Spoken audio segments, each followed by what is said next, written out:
نیا دن ہے صبح ہو پھر آئی ہے دیکھو، لبوں پر ہے ذکر خدا ذکر آقا، کھلے آنکھ صلی اللہ کہتے کہتے۔ الحمدللہ رب العالمین والصلاة والسلام علی خاتم النبیین، اما بعد فاعوذ باللہ من الشیطان الرجیم، بسم اللہ الرحمن الرحیم۔ الصلاة والسلام علیک یا رسول اللہ وعلی آلک واصحابک یا حبیب اللہ، الصلاة والسلام علیک یا نبی اللہ وعلی آلک واصحابک یا نور اللہ۔ مدنی چینل کے ناظرین، آپ دیکھ رہے ہیں پروگرام کھلے آنکھ صلی اللہ کہتے کہتے۔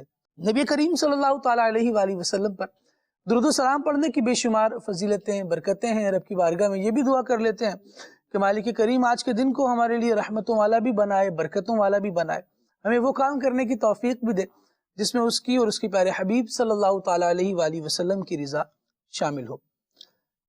انہی پیارے کاموں میں سے ایک کام حضور جان عالم صلی اللہ تعالیٰ علیہ وآلہ وسلم پر درود و سلام پڑھنا ہے۔ حضور جان عالم صلی اللہ علیہ وآلہ وسلم نے ارشاد فرمایا کہ مجھ پر درود پڑھنا بھول گیا وہ جنت کا راستہ بھول گیا۔ یوں درود پڑھنے میں کوتاہی نہیں کرنی چاہیے، کثرت سے درود و سلام ہمارا معمول ہونا چاہیے، اٹھتے بیٹھتے چلتے پھرتے نبی کریم صلی اللہ تعالیٰ علیہ وسلم پر درود و سلام پڑھتے رہیں تو انشاءاللہ اس کی برکتیں جیتے جی بھی دیکھیں گے اور مرنے کے بعد بھی انشاءاللہ ضرور نصیب ہوں گی۔ صلو علی الحبیب صلی اللہ تعالیٰ علی محمد صلی اللہ تعالیٰ علیہ وآلہ وسلم۔ آئیے سنتے ہیں تلاوت قرآن۔ اعوذ باللہ من الشیطان الرجیم، میں اللہ تعالیٰ کی پناہ میں آتا ہوں شیطان مردود سے۔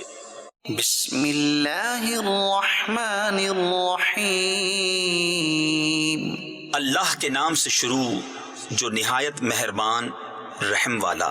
وَلَقَدْ كَانُوا عَاهَدُوا اللَّهَ مِن قَبْلُ لَا يُوَلُّونَ الْأَدْبَارَ وَكَانَ عَهْدُ اللَّهِ مَسْئُولًا۔ اور بے شک اس سے پہلے وہ اللہ سے عہد کر چکے تھے کہ پیٹھ نہ پھیریں گے اور اللہ کا عہد پوچھا جائے گا۔ قُل لَّن يَنفَعَكُمُ الْفِرَارُ إِن فَرَرْتُم مِّنَ الْمَوْتِ أَوِ الْقَتْلِ وَإِذًا لَّا تُمَتَّعُونَ إِلَّا قَلِيلًا۔ تم فرماؤ ہرگز تمہیں بھاگنا نفع نہ دے گا اگر موت یا قتل سے بھاگو، اور جب بھی دنیا نہ برتنے دیے جاؤ گے مگر تھوڑی۔ قُلْ مَن ذَا الَّذِي يَعْصِمُكُم مِّنَ اللَّهِ إِنْ أَرَادَ بِكُمْ سُوءًا أَوْ أَرَادَ بِكُمْ رَحْمَةً۔ تم فرماؤ وہ کون ہے جو اللہ کا حکم تم پر سے ٹال دے اگر وہ تمہارا برا چاہے یا تم پر مہر یعنی رحم فرمانا چاہے۔ وَلَا يَجِدُونَ لَهُم مِّن دُونِ اللَّهِ وَلِيًّا وَلَا نَصِيرًا۔ اور وہ اللہ کے سوا کوئی حامی نہ پائیں گے نہ مددگار۔ قد يعلم الله المعوقين منكم والقائلين لإخوانهم هلم إلينا ولا يأتون البأس إلا قليلا۔ بے شک اللہ جانتا ہے تمہارے ان کو جو اوروں کو جہاد سے روکتے ہیں اور اپنے بھائیوں سے کہتے ہیں ہماری طرف چلے آؤ، اور لڑائی میں نہیں آتے مگر تھوڑے۔ أشحة عليكم فإذا جاء الخوف رأيتهم ينظرون إليك تدور أعينهم كالذي يغشى عليه من الموت۔ تمہاری مدد میں گئی یعنی کوتاہی کرتے ہیں، پھر جب ڈر کا وقت آئے تم انہیں دیکھو گے تمہاری طرف یوں نظر کرتے ہیں کہ ان کی آنکھیں گھوم رہی ہیں جیسے کسی پر موت چھائی ہو۔ فَإِذَا ذَهَبَ الْخَوْفُ سَلَقُوكُم بِأَلْسِنَةٍ حِدَادٍ أَشِحَّةً عَلَى الْخَيْرِ۔ پھر جب ڈر کا وقت نکل جائے تمہیں تانے دینے لگیں تیز زبانوں سے مال غنیمت کے لالچ میں۔ أُولَئِكَ لَمْ يُؤْمِنُوا فَأَحْبَطَ اللَّهُ أَعْمَالَهُمْ وكان ذلك على الله يسيرا. یہ لوگ ایمان لائے ہی نہیں تو اللہ نے ان کے عمل اکارت کر دیے، اور یہ اللہ کو آسان ہے۔ يحسبون الأحزاب لم يذهبوا. وہ سمجھ رہے ہیں کہ کافروں کے لشکر ابھی نہ گئے۔ وإن يأتي الأحزاب يودوا لو أنهم بادون في الأعراب يسألون عن أنبائكم. اور اگر لشکر دوبارہ آئیں تو ان کی خواہش ہوگی کہ کسی طرح گاؤں میں نکل کر تمہاری خبریں پوچھتے۔ ولو كانوا فيكم ما قاتلوا إلا قليلا. اور اگر وہ تم میں رہتے جب بھی نہ لڑتے مگر تھوڑے۔ لقد كان لكم في رسول الله أسوة حسنة لمن كان يرجو الله واليوم الآخر وذكر الله كثيرا. بے شک تمہیں رسول اللہ کی پیروی بہتر ہے اس کے لیے کہ اللہ اور پچھلے دن کی امید رکھتا ہو اور اللہ کو بہت یاد کرے۔ صدق اللہ العظیم۔ اللہ رب العالمین جل وعلا نور قرآن سے ہمارے قلوب اور اذہان کو منور فرمائے اور ہمیں قرآن کریم کے احکامات پر عمل کرتے ہوئے زندگی گزارنے کی سعادت عطا کرے۔ مدنی چینل کے ناظرین، آج ہمارے سلسلے کا ٹاپک ہے خاندانی دشمنیاں۔ خاندانی دشمن یہ خود ایک ایسا لفظ ہے جس کے ذہن میں آتے ہی یا جس کے لبوں پر آتے ہی ایک عجیب تصور اور ایک نفرت کا ماحول سا بن جاتا ہے۔ دشمنی سے بہت سارے جو الفاظ ہیں جڑے ہوئے ہیں، احساسات ہیں جڑے ہوئے ہیں۔ دشمنی بڑھتی ہے تو قتل و غارت تک پہنچ جاتی ہے، معمولی سی شاید نفرت سے شروع ہوتی ہے، حقارت سے شروع ہوتی ہے، اور پھر اس کا ایک نہ ختم ہونے والا سلسلہ بسا اوقات شروع ہو جاتا ہے۔ اللہ یہ کہ رب العالمین جل وعلا ہدایت دے، توفیق عطا فرمائے تو بندہ صلح و صفائی کی طرف آتا ہے، لیکن کبھی کبھار چھوٹی سی بات سے شروع ہونے والی دشمنی خاندانی دشمنی میں تبدیل ہو جاتی ہے، اور اس کے بعد کہاں تک اس کی تباہ کاریاں جاتی ہیں۔ سلسلے میں آج انشاءاللہ اس موضوع کو لیں گے تو مزید پہلوؤں پر بھی ڈسکس کریں گے، بات چیت کریں گے کہ کیا کیا اس کے نقصانات ہیں اور کیا کیا اس کی وجوہات ہیں، اور کہیں اگر ہمیں اس طرح کی کوئی بات ہے یا کوئی ایسا سائن موجود ہے ہماری زندگی میں کہ جو آگے جا کر یوں ہمیں پریشان کرے گا اور خدا نہ خواستہ خاندانی دشمنی کی صورت اختیار کر لے گا، تو پہلے سے ہی ہم بچنے کی کوشش کریں، متنبع ہو جائیں۔ اور سمجھدار افراد وہ ہوتے ہیں جو علامات سے ہی اپنے آپ کو بہتر کرنے کی کوشش کرتے ہیں۔ کسی برائی کی کوئی علامت پائی گئی تو وہ کوشش کرتے ہیں کہ بھائی یہ چھوٹ جائے، اس سے پہلے کہ وہ برائی ذات میں اور اوصاف میں شامل ہو کر ہماری شخصیت کا حصہ بن جائے، بہتر یہ ہے کہ اسے جان چھڑانے کی تدابیر اختیار کی جائے۔ تو آج انشاءاللہ عز و جل اس ٹاپک کو ہم زیر بحث لائیں گے۔ ابھی ابتدا میں تلاوت قرآن ہم نے شامل کی، نعت رسول مقبول صلی اللہ تعالیٰ علیہ وآلہ وسلم بھی شامل کرتے ہیں۔ زید نیاز بھائی ہمارے ساتھ موجود ہیں، آئیے کلام سنتے ہیں۔ صلو علی الحبیب صلی اللہ تعالیٰ علی محمد صلی اللہ علیہ وآلہ۔ صلی علی نبینا صلی علی محمد صلی علی نبینا صلی علی محمد صلی علی شفیعنا صلی علی محمد صلی علی شفیعنا صلی علی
تیرے لیے امان ہے، تیرے لیے امان ہے، پڑھیے صلی علی نبی نا، صلی علی محمد، صلی علی شفیعنا، صلی علی محمد۔ جہاں روضہ پاک خیر الورا ہے،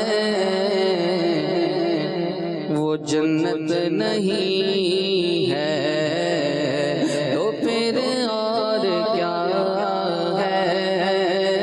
جہاں روضہ پاک خیر الورا ہے، وہ جنت نہیں ہے تو پھر اور کیا ہے؟ جہاں روضہ پاک خیر الورا ہے، وہ جنت نہیں ہے تو پھر اور کیا ہے؟ پھر اور کیا ہے؟ کہاں میں کہاں یہ مدینے کی گلیاں، کہاں میں کہاں یہ مدینے کی گلیاں، یہ قسمت نہیں ہے تو پھر اور کیا ہے؟ کہاں میں کہاں یہ مدینے کی گلیاں، یہ قسمت نہیں ہے تو پھر اور کیا ہے؟ محمد کی عظمت کو کیا پوچھتے ہو کہ وہ صاحب قاب قوسین ٹھہرے؟ محمد کی عظمت کو کیا پوچھتے ہو کہ وہ صاحب قاب قوسین ٹھہرے؟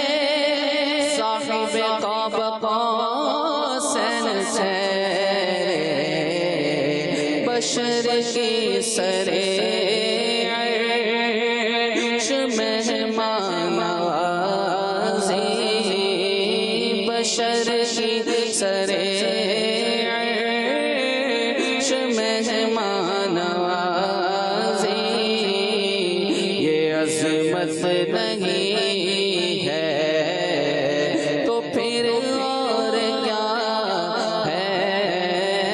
بشر کی سرے عرش مہمان نوازی،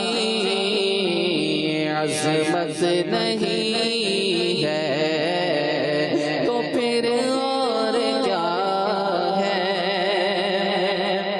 جو عاصی کو دامن میں اپنی چھپا لے، جو دشمن کو بھی زخم کھا کر دعا دے،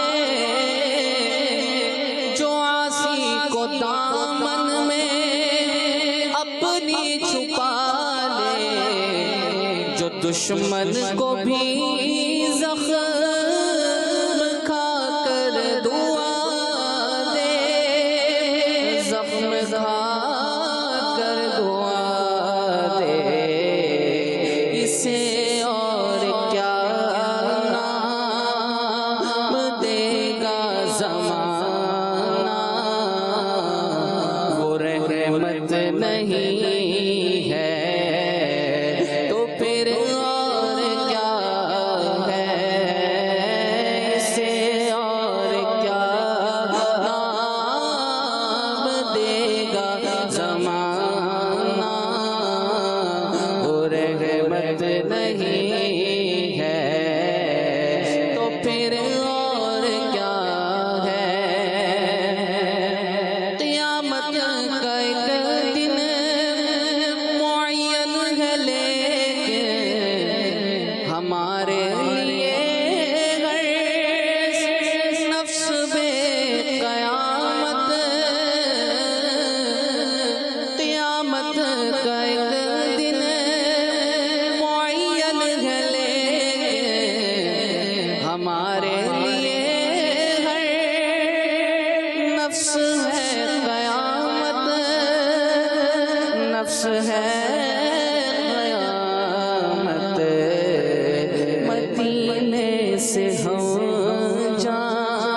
بھی سوچا ہے کیا کہہ رہے ہو، کیا کہہ رہے ہو، کہاں تم کہاں مدحا ممدوح یزداں، کہاں تم کہاں مدح ممدوح یزداں، یہ جرت نہیں ہے تو پھر اور کیا ہے، کہاں تم کہاں یہ مدح ممدوح یزداں، یہ جرت نہیں ہے تو پھر اور کیا ہے، جہاں روضہ پاک خیر الورا ہے، وہ جنت نہیں ہے تو پھر اور کیا ہے، کہاں میں کہاں یہ مدینے کی گلیاں، یہ قسمت نہیں ہے تو پھر اور کیا ہے۔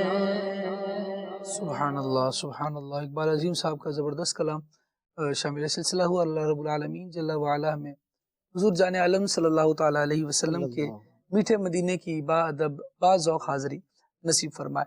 مدنی چینل کے ناظرین، آج اس سلسلے کا ٹاپک ہے خاندانی دشمنی، اور ہمارے زبردست مبلغ مولانا آصف فتاری مدنی دامت برکاتہم العالیہ ابو رجب ہمارے استاد صاحب بھی ہیں، اور اللہ کریم جل وعلا ان کا سایہ دراز فرمائے۔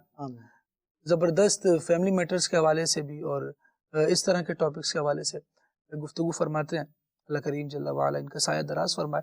استاد صاحب کیا سمجھتے ہیں کہ خاندانی دشمنی، یہاں میرے پاس ایک رپورٹ موجود ہے، شہر کے نام کے حذف کر کے عرض کرتا ہوں، اور پھر میں چاہوں گا کہ کچھ آپ اس پر اظہار خیال فرمائیں کہ 1 ماہ قبل بچوں سے شروع ہونے والا جھگڑا 8 افراد کی جان لے گیا۔ ہفتے کے روز کسی بڑے شہر کے نواحی علاقے میں گندم کے کھیتوں میں کٹائی کے دوران ایک گروہ کی فائرنگ سے 2 خواتین سمیت 8 افراد ہلاک ہو گئے، 2 افراد زخمی ہو گئے۔ اس کے بعد کیا ہوا؟ مقتولین کے حامیوں نے مخالفین کے گھروں پر دھاوا بول دیا، پیٹرول اور مٹی کا تیل چھڑک کر ان کے گھروں کو آگ لگا دی۔ ایسے واقعات معاشرے میں ہوتے ہی رہتے ہیں، سننے میں آتے ہی رہتے ہیں۔ ایسا نہیں ہے کہ ہر گھر میں یہ ہو رہا ہے، لیکن ہو رہا ہے یہ، اور ان فتنوں سے، ان فسادات سے لوگ محفوظ بھی ہیں، لیکن لوگ جو ان کا شکار بن چکے ہیں، ان کے دلوں میں جو بدلے کی آگ اور انتقام کی آگ جل رہی ہے، وہ کیسے ٹھنڈی ہو سکتی ہے؟ اور یہ معاملہ اگر بڑھتا ہی چلا جائے تو کہاں تک پہنچ سکتا ہے؟ استاد صاحب کیا تبصرہ فرمائیں گے؟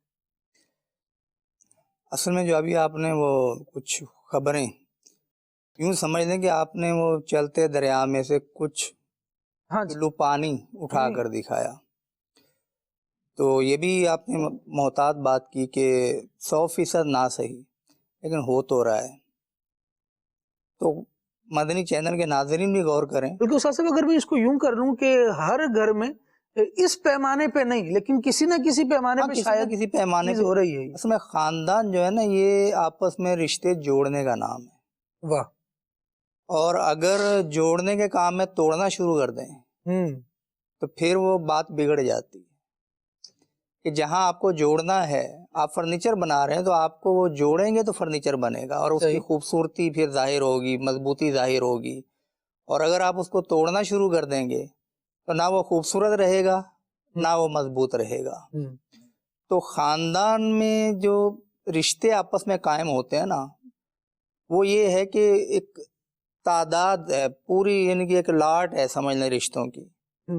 اب ماموں ہیں تو 1 ہیں، 2 ہیں، 3 ہیں، پھر جناب ماموں سے جس کا رشتہ وہ ممانی، اب یہ دونوں طرف کے وہ رشتہ دار، پھر چچا ہیں تو چچا، اور پھر تایا تو تایا، تو جناب پھوپھا ہے تو پھوپھا، پھوپھی ہے تو پھوپھی، خالہ ہے تو خالہ، خالو ہے تو خالو.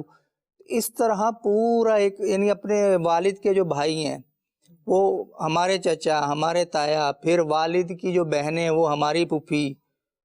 اس طرح کافی سارے جو رشتے ہیں وہ آپس میں وجود میں آتا ہے اور ایک پورا سینکڑوں افراد پہ مشتمل ایک خاندان بنتا ہے. صحیح.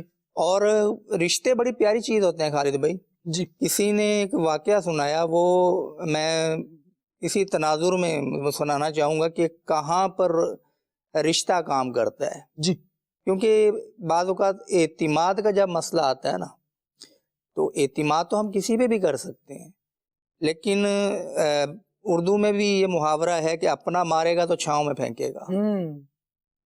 تو کچھ نہ کچھ خیال رکھے گا. اسی طرح پنجابی میں اسی کو بیان کیا جاتا ہے، وہ یہ کہ اپنا مارے گا تو چھاویں سٹے گا، یعنی نقصان بھی دے گا تو کچھ خیال رکھے گا.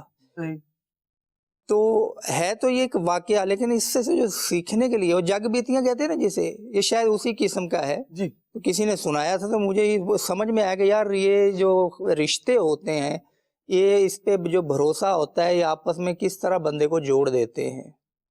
اور ہے یہ دلچسپ کیونکہ اس میں ایک بندر کا واقعہ ہے. وہ بندر کنویں میں گر گیا. اب وہ لوگ ارد گرد کے جو کھیتوں والے تھے وہ آئے، دیکھا تو بندر گرا ہوا. اب گاؤں والے کہہ رہے ہیں کہ جناب اس کو نکالیں. اب نکالے کون؟ کنویں میں جانا پڑے گا. اب وہ کہا کہ ایک شخص ہے جو کنویں میں اترنے کا ماہر ہے، تو وہ اتر جاتا ہے، تو اس کو بلاؤ. وہ آیا، اس نے کہا کہ جناب یہ بندر گر گیا یار، اس کو اٹھانا ہے، نکالنا ہے باہر. تو ہم رسی باندھ دیں گے آپ کے کمر کے ساتھ، اور باہر ہم گاؤں والے سارے موجود ہیں تو ہم پکڑ کے رکھیں گے اس رسی کو، آپ کو نہیں جانے دیتے. اس نے کہا میری شرط ہے کہ رسی آپ ضرور باندھیں، لیکن ساتھ میں آپ بھلے پکڑیں، لیکن ساتھ میں میرا بھائی اور میرا باپ یہ بھی شامل ہو. اور مین جو ہے نا جہاں پکڑنے کی جگہ وہاں وہ پکڑیں گے. صحیح. انہوں نے کہا اتنا سارا پورا گاؤں موجود ہے یار، اتنی جان تو ہمارے میں ہے کہ ہم تمہیں تو نہیں کم از کم کنویں میں گرنے دیتے. نے کہا نہیں، میری شرط. ایک بندے کو تو کھینچ ہی لیں گے اتنے سارے. ہاں کھینچ لیں گے، پورا گاؤں موجود ہے اور نوجوان اور جناب طاقتور سب موجود ہوں گے. نہیں، میرے باپ اور میرے بھائی کو بلاؤ، وہ رسا پکڑیں گے ساتھ میں. بلایا گیا. خیر، اب وہ رسا پکڑا، باندھا گیا، اس کو نیچے اترا. اس نے بندر کو اپنے کندھے پہ بٹھا لیا. اب وہ واپسی کھینچنا شروع ہوا. اب جب بندر جانور ہے، وہ جب اوپر آیا نا تو دیکھا ارد گرد لوگ ہی لوگ جمع ہے، تو بندر پزل ہو گیا نا. اب وہ اترا ہے تو وہ ایسے عجیب و غریب اس نے حرکتیں شروع کی، تو گاؤں والے ڈر کے بھاگ گئے کہ یار یہ ہم پہ نہ حملہ کر دے، کہ اچھل کے ہم پہ نہ جا پڑے. لیکن اس کا باپ اور بھائی وہیں رسا پکڑ کے کھڑے رہے، اور بالآخر اس نوجوان کو باہر نکال لیا.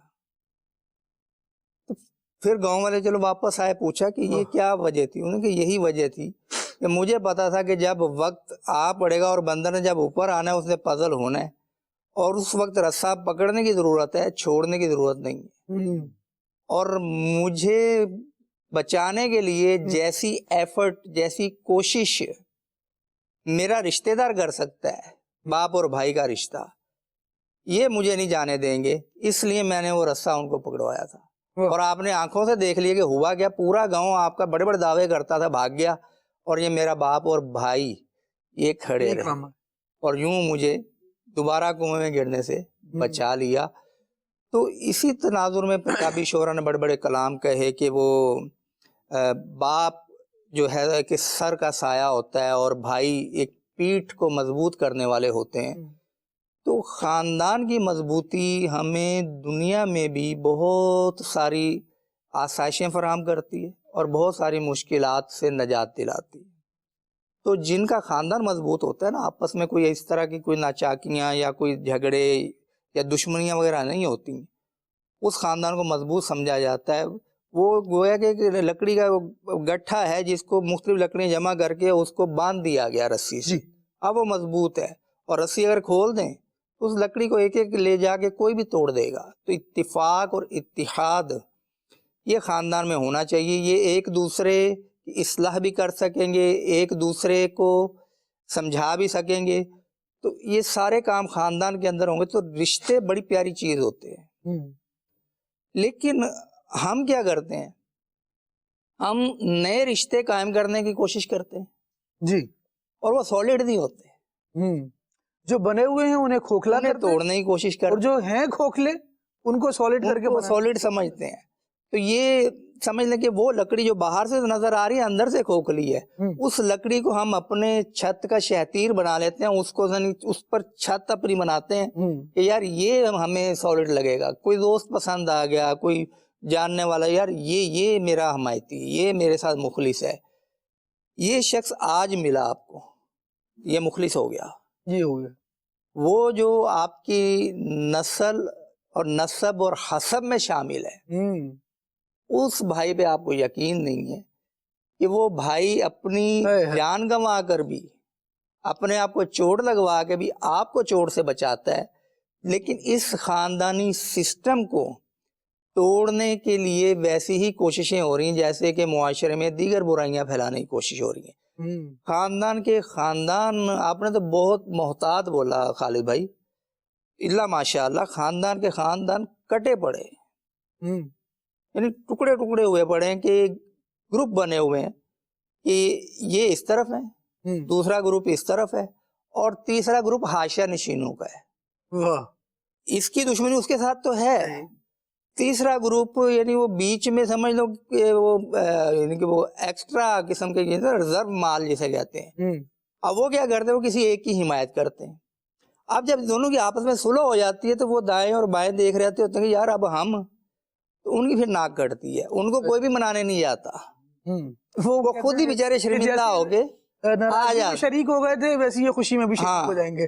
تو وہ مسئلہ یہ ہے کہ آپ نے جب کسی کا ساتھ دیا تو سامنے والے سے جب اس کی صلح ہوئی، اس نے آپ کو پوچھا کہ میں صلح کرنے لگا، یعنی یہ وہ سمجھ لو کہ وہ ناسمجھ قوم میں محتاط لفظ آج سوچ رہا ہوں کہ بولوں، ورنہ وہ لفظ تو بڑے کھلے قسم کے ہیں، سمجھ سب کو آ جائے گی۔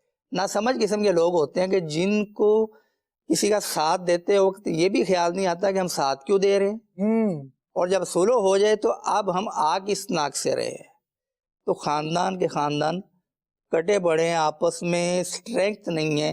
اگر 20 سے 25 گھرانے نا خاندان کے، جی، تو 10 الگ ہیں، 10 الگ ہیں اور 5 وہ ہیں جو حاشیہ نشین، میں نے کہا آپ کو۔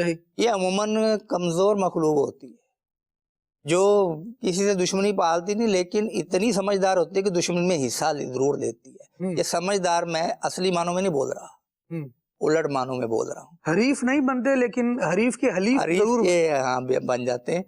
تو اب یہ جو چیزیں ہیں اس کو اگر ہم زمانہ جاہلیت میں دیکھیں، نبی پاک علیہ الصلوۃ والسلام کا جب نور نبوت عام ہوا، اسلام کی تعلیمات عام ہوئی، اس سے پہلے کہ اگر ہم یہ دشمنیاں دیکھیں تو ان دشمنیوں کی جو بنیادیں تھیں تقریباً اسی طرح کی بنیادیں آج کل کی خاندانی دشمنیوں میں پائی جاتی ہیں۔ مطلب بہت بڑی بات، جس طرح آپ نے کہا نا کہ یہ قتل ہو گئے اور اس طرح آگ لگا دی، یہ ایکسٹریم پہ جا کے ہوتا ہے کہ آپ کسی شخص کی جان لے لیں، اتنا آپ کو اس کے اوپر غصہ ہے، اتنا اس کے لیے آپ کے دل کے اندر بغض ہے، دشمنی ہے کہ آپ نے اس کی جان لے لی اور پھر گھر کو آگ لگا دینا، یہ کوئی چھوٹا کام نہیں ہے۔ لیکن اس کی بنیاد جب پڑی تھی، یہ اس پر بڑی چھوٹی سی بنیاد پڑی تھی۔ وہ قبائلی جھگڑوں میں کیا ہوتا تھا اس وقت، جو دور جاہلیت کے جھگڑوں میں، وہ یہ کہ میرے گھوڑے سے گھوڑا آگے کیوں بڑھا لیا ہے، ہاں جی، مجھ سے پہلے پانی کیوں پلا لیا ہے، تو جناب ہماری زمین پر اس کے جانور کیوں چرنے آ گئے ہیں، تو یہ جناب تجارت کا راستہ تو ہمارا تھا، اس نے کیوں لے لیا، تجارت میں یہ مال تو ہم نے خریدنا تھا، اس نے کیوں خرید لیا، تو یہاں تو میری جگہ بنتی تھی بیٹھنے کی، میں سردار ہوں، یہ کون آ گیا رائے دینے والا۔ اس طرح کی ساری چیزیں تھیں۔ اور آج کل کا میں صرف آپ کو لے کے لسٹ بیان کر دیتا ہوں، بات اس پہ چلتی رہے گی کہ خاندانی دشمنیوں میں جو اسباب ہے نا وہ بڑے میٹر کرتے ہیں۔ صحیح، نقصانات کا بھی بیان ہوگا اور اس کا حل بھی انشاءاللہ پیش کریں گے انشاءاللہ۔ اسباب بڑا میٹر کرتے ہیں۔ سب سے پہلی چیز ہے وہ فخر و تفاخر، یہ تکبر اور بڑا پن، یہ بھی خاندان میں جھگڑے کرواتا ہے۔ کیسے کرواتا ہے وہ ڈیٹیل انشاءاللہ آئے گی۔ اس کے بعد جو ہے یہ بدگمانی بھی اچھے بھلے خاندان کو اجاڑ کے رکھ دیتی ہے. پھر اس کے بعد جو ہے نا یہ جادو ٹونے کا شبہ میں نے جملہ اب مکمل کیا ہے. جادو ٹونے کا شبہ کہ شک کہ جادو ٹونا کروایا گیا ہے.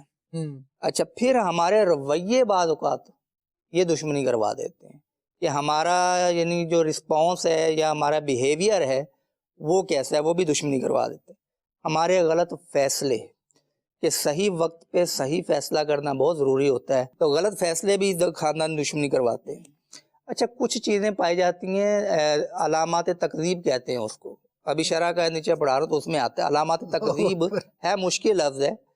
مثلاً کوئی شخص ہے وہ مجھے کہتا ہے کہ جناب میں آپ کی بڑی عزت کرتا ہوں, بڑی آپ سے عقیدت رکھتا ہوں اور بہت محبت کرتا ہوں آپ سے.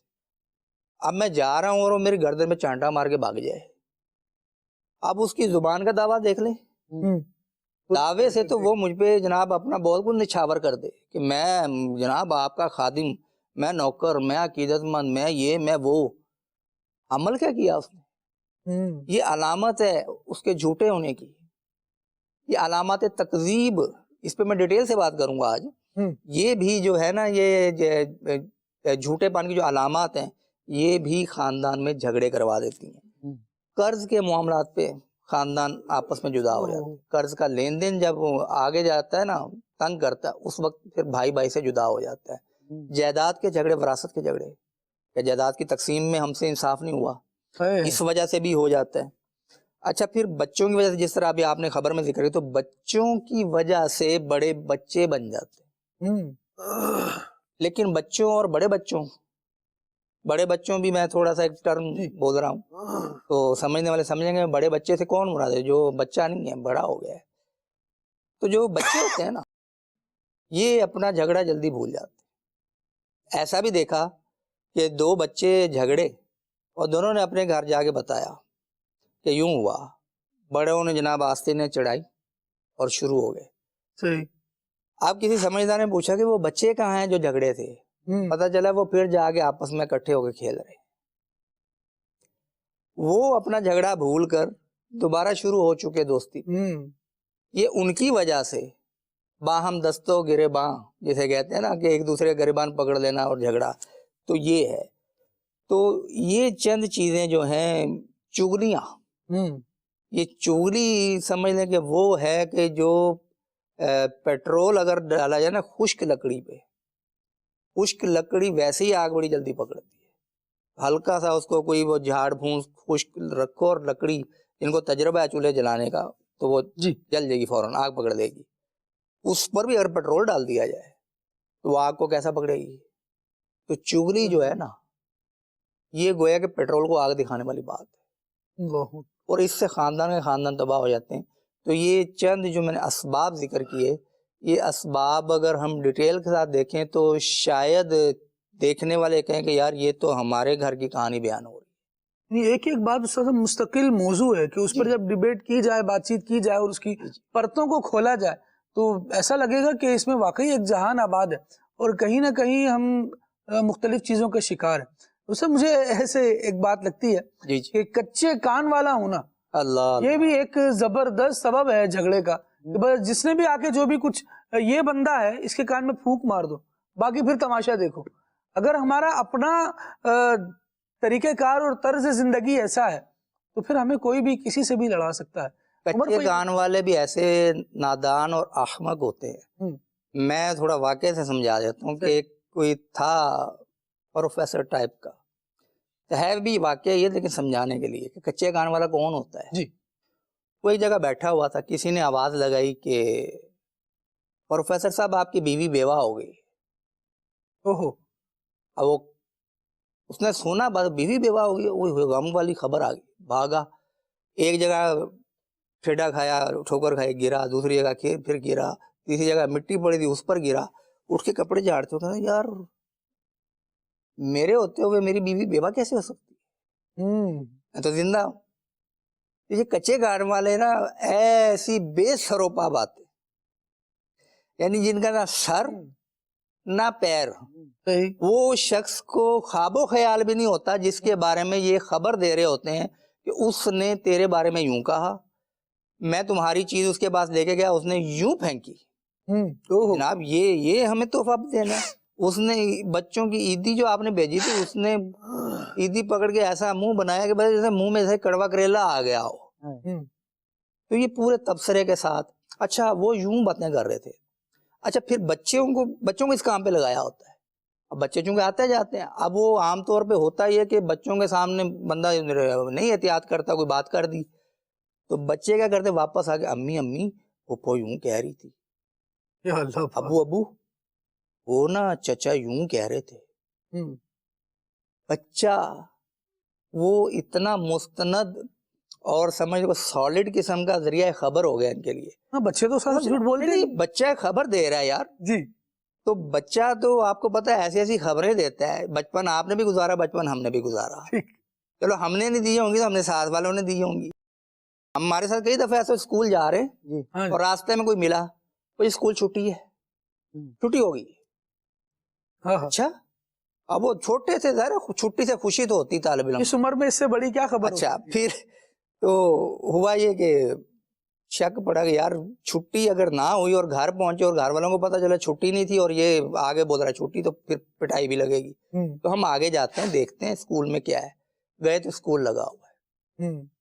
تو بچے اس قسم کی خبریں بھی دیتے ہیں. تو وہ بڑے جن کو کوئی بھی خبر دی جائے وہ اس خبر کو ویریفائی تو کر لیں. صحیح. جس کے بارے میں آگے اس نے آپ کو خبریں دی ہیں کہ وہ یوں بول رہا تھا, اچھا ایک خبر دی, وہ آپ نے اس کو سنا, اچھا یوں بول رہے تھے. اب بچے کی ہوگی حوصلہ افزائی, دوسرے دن وہ اپنے پاس سے ایسی خبریں بنا کے لائے گا, 1 مہینہ تک خبریں دیتا رہے گا. وہ آپ کا بھائی, وہ آپ کی بہن جو اپنا سب کچھ آپ پہ نچھاور کر دے, مال و دولت دے دے, اپنا خون آپ کو دے دے, اپنی جان نچھاور کر دے. اس بچے نے 30 خبریں دی, آپ نے ایک بھی خبر ویریفائی نہیں کی کہ بھائی یہ مجھے پتا چلا یار یہ یوں بول رہا تھا, کیا آپ نے ایسا کہا ہے؟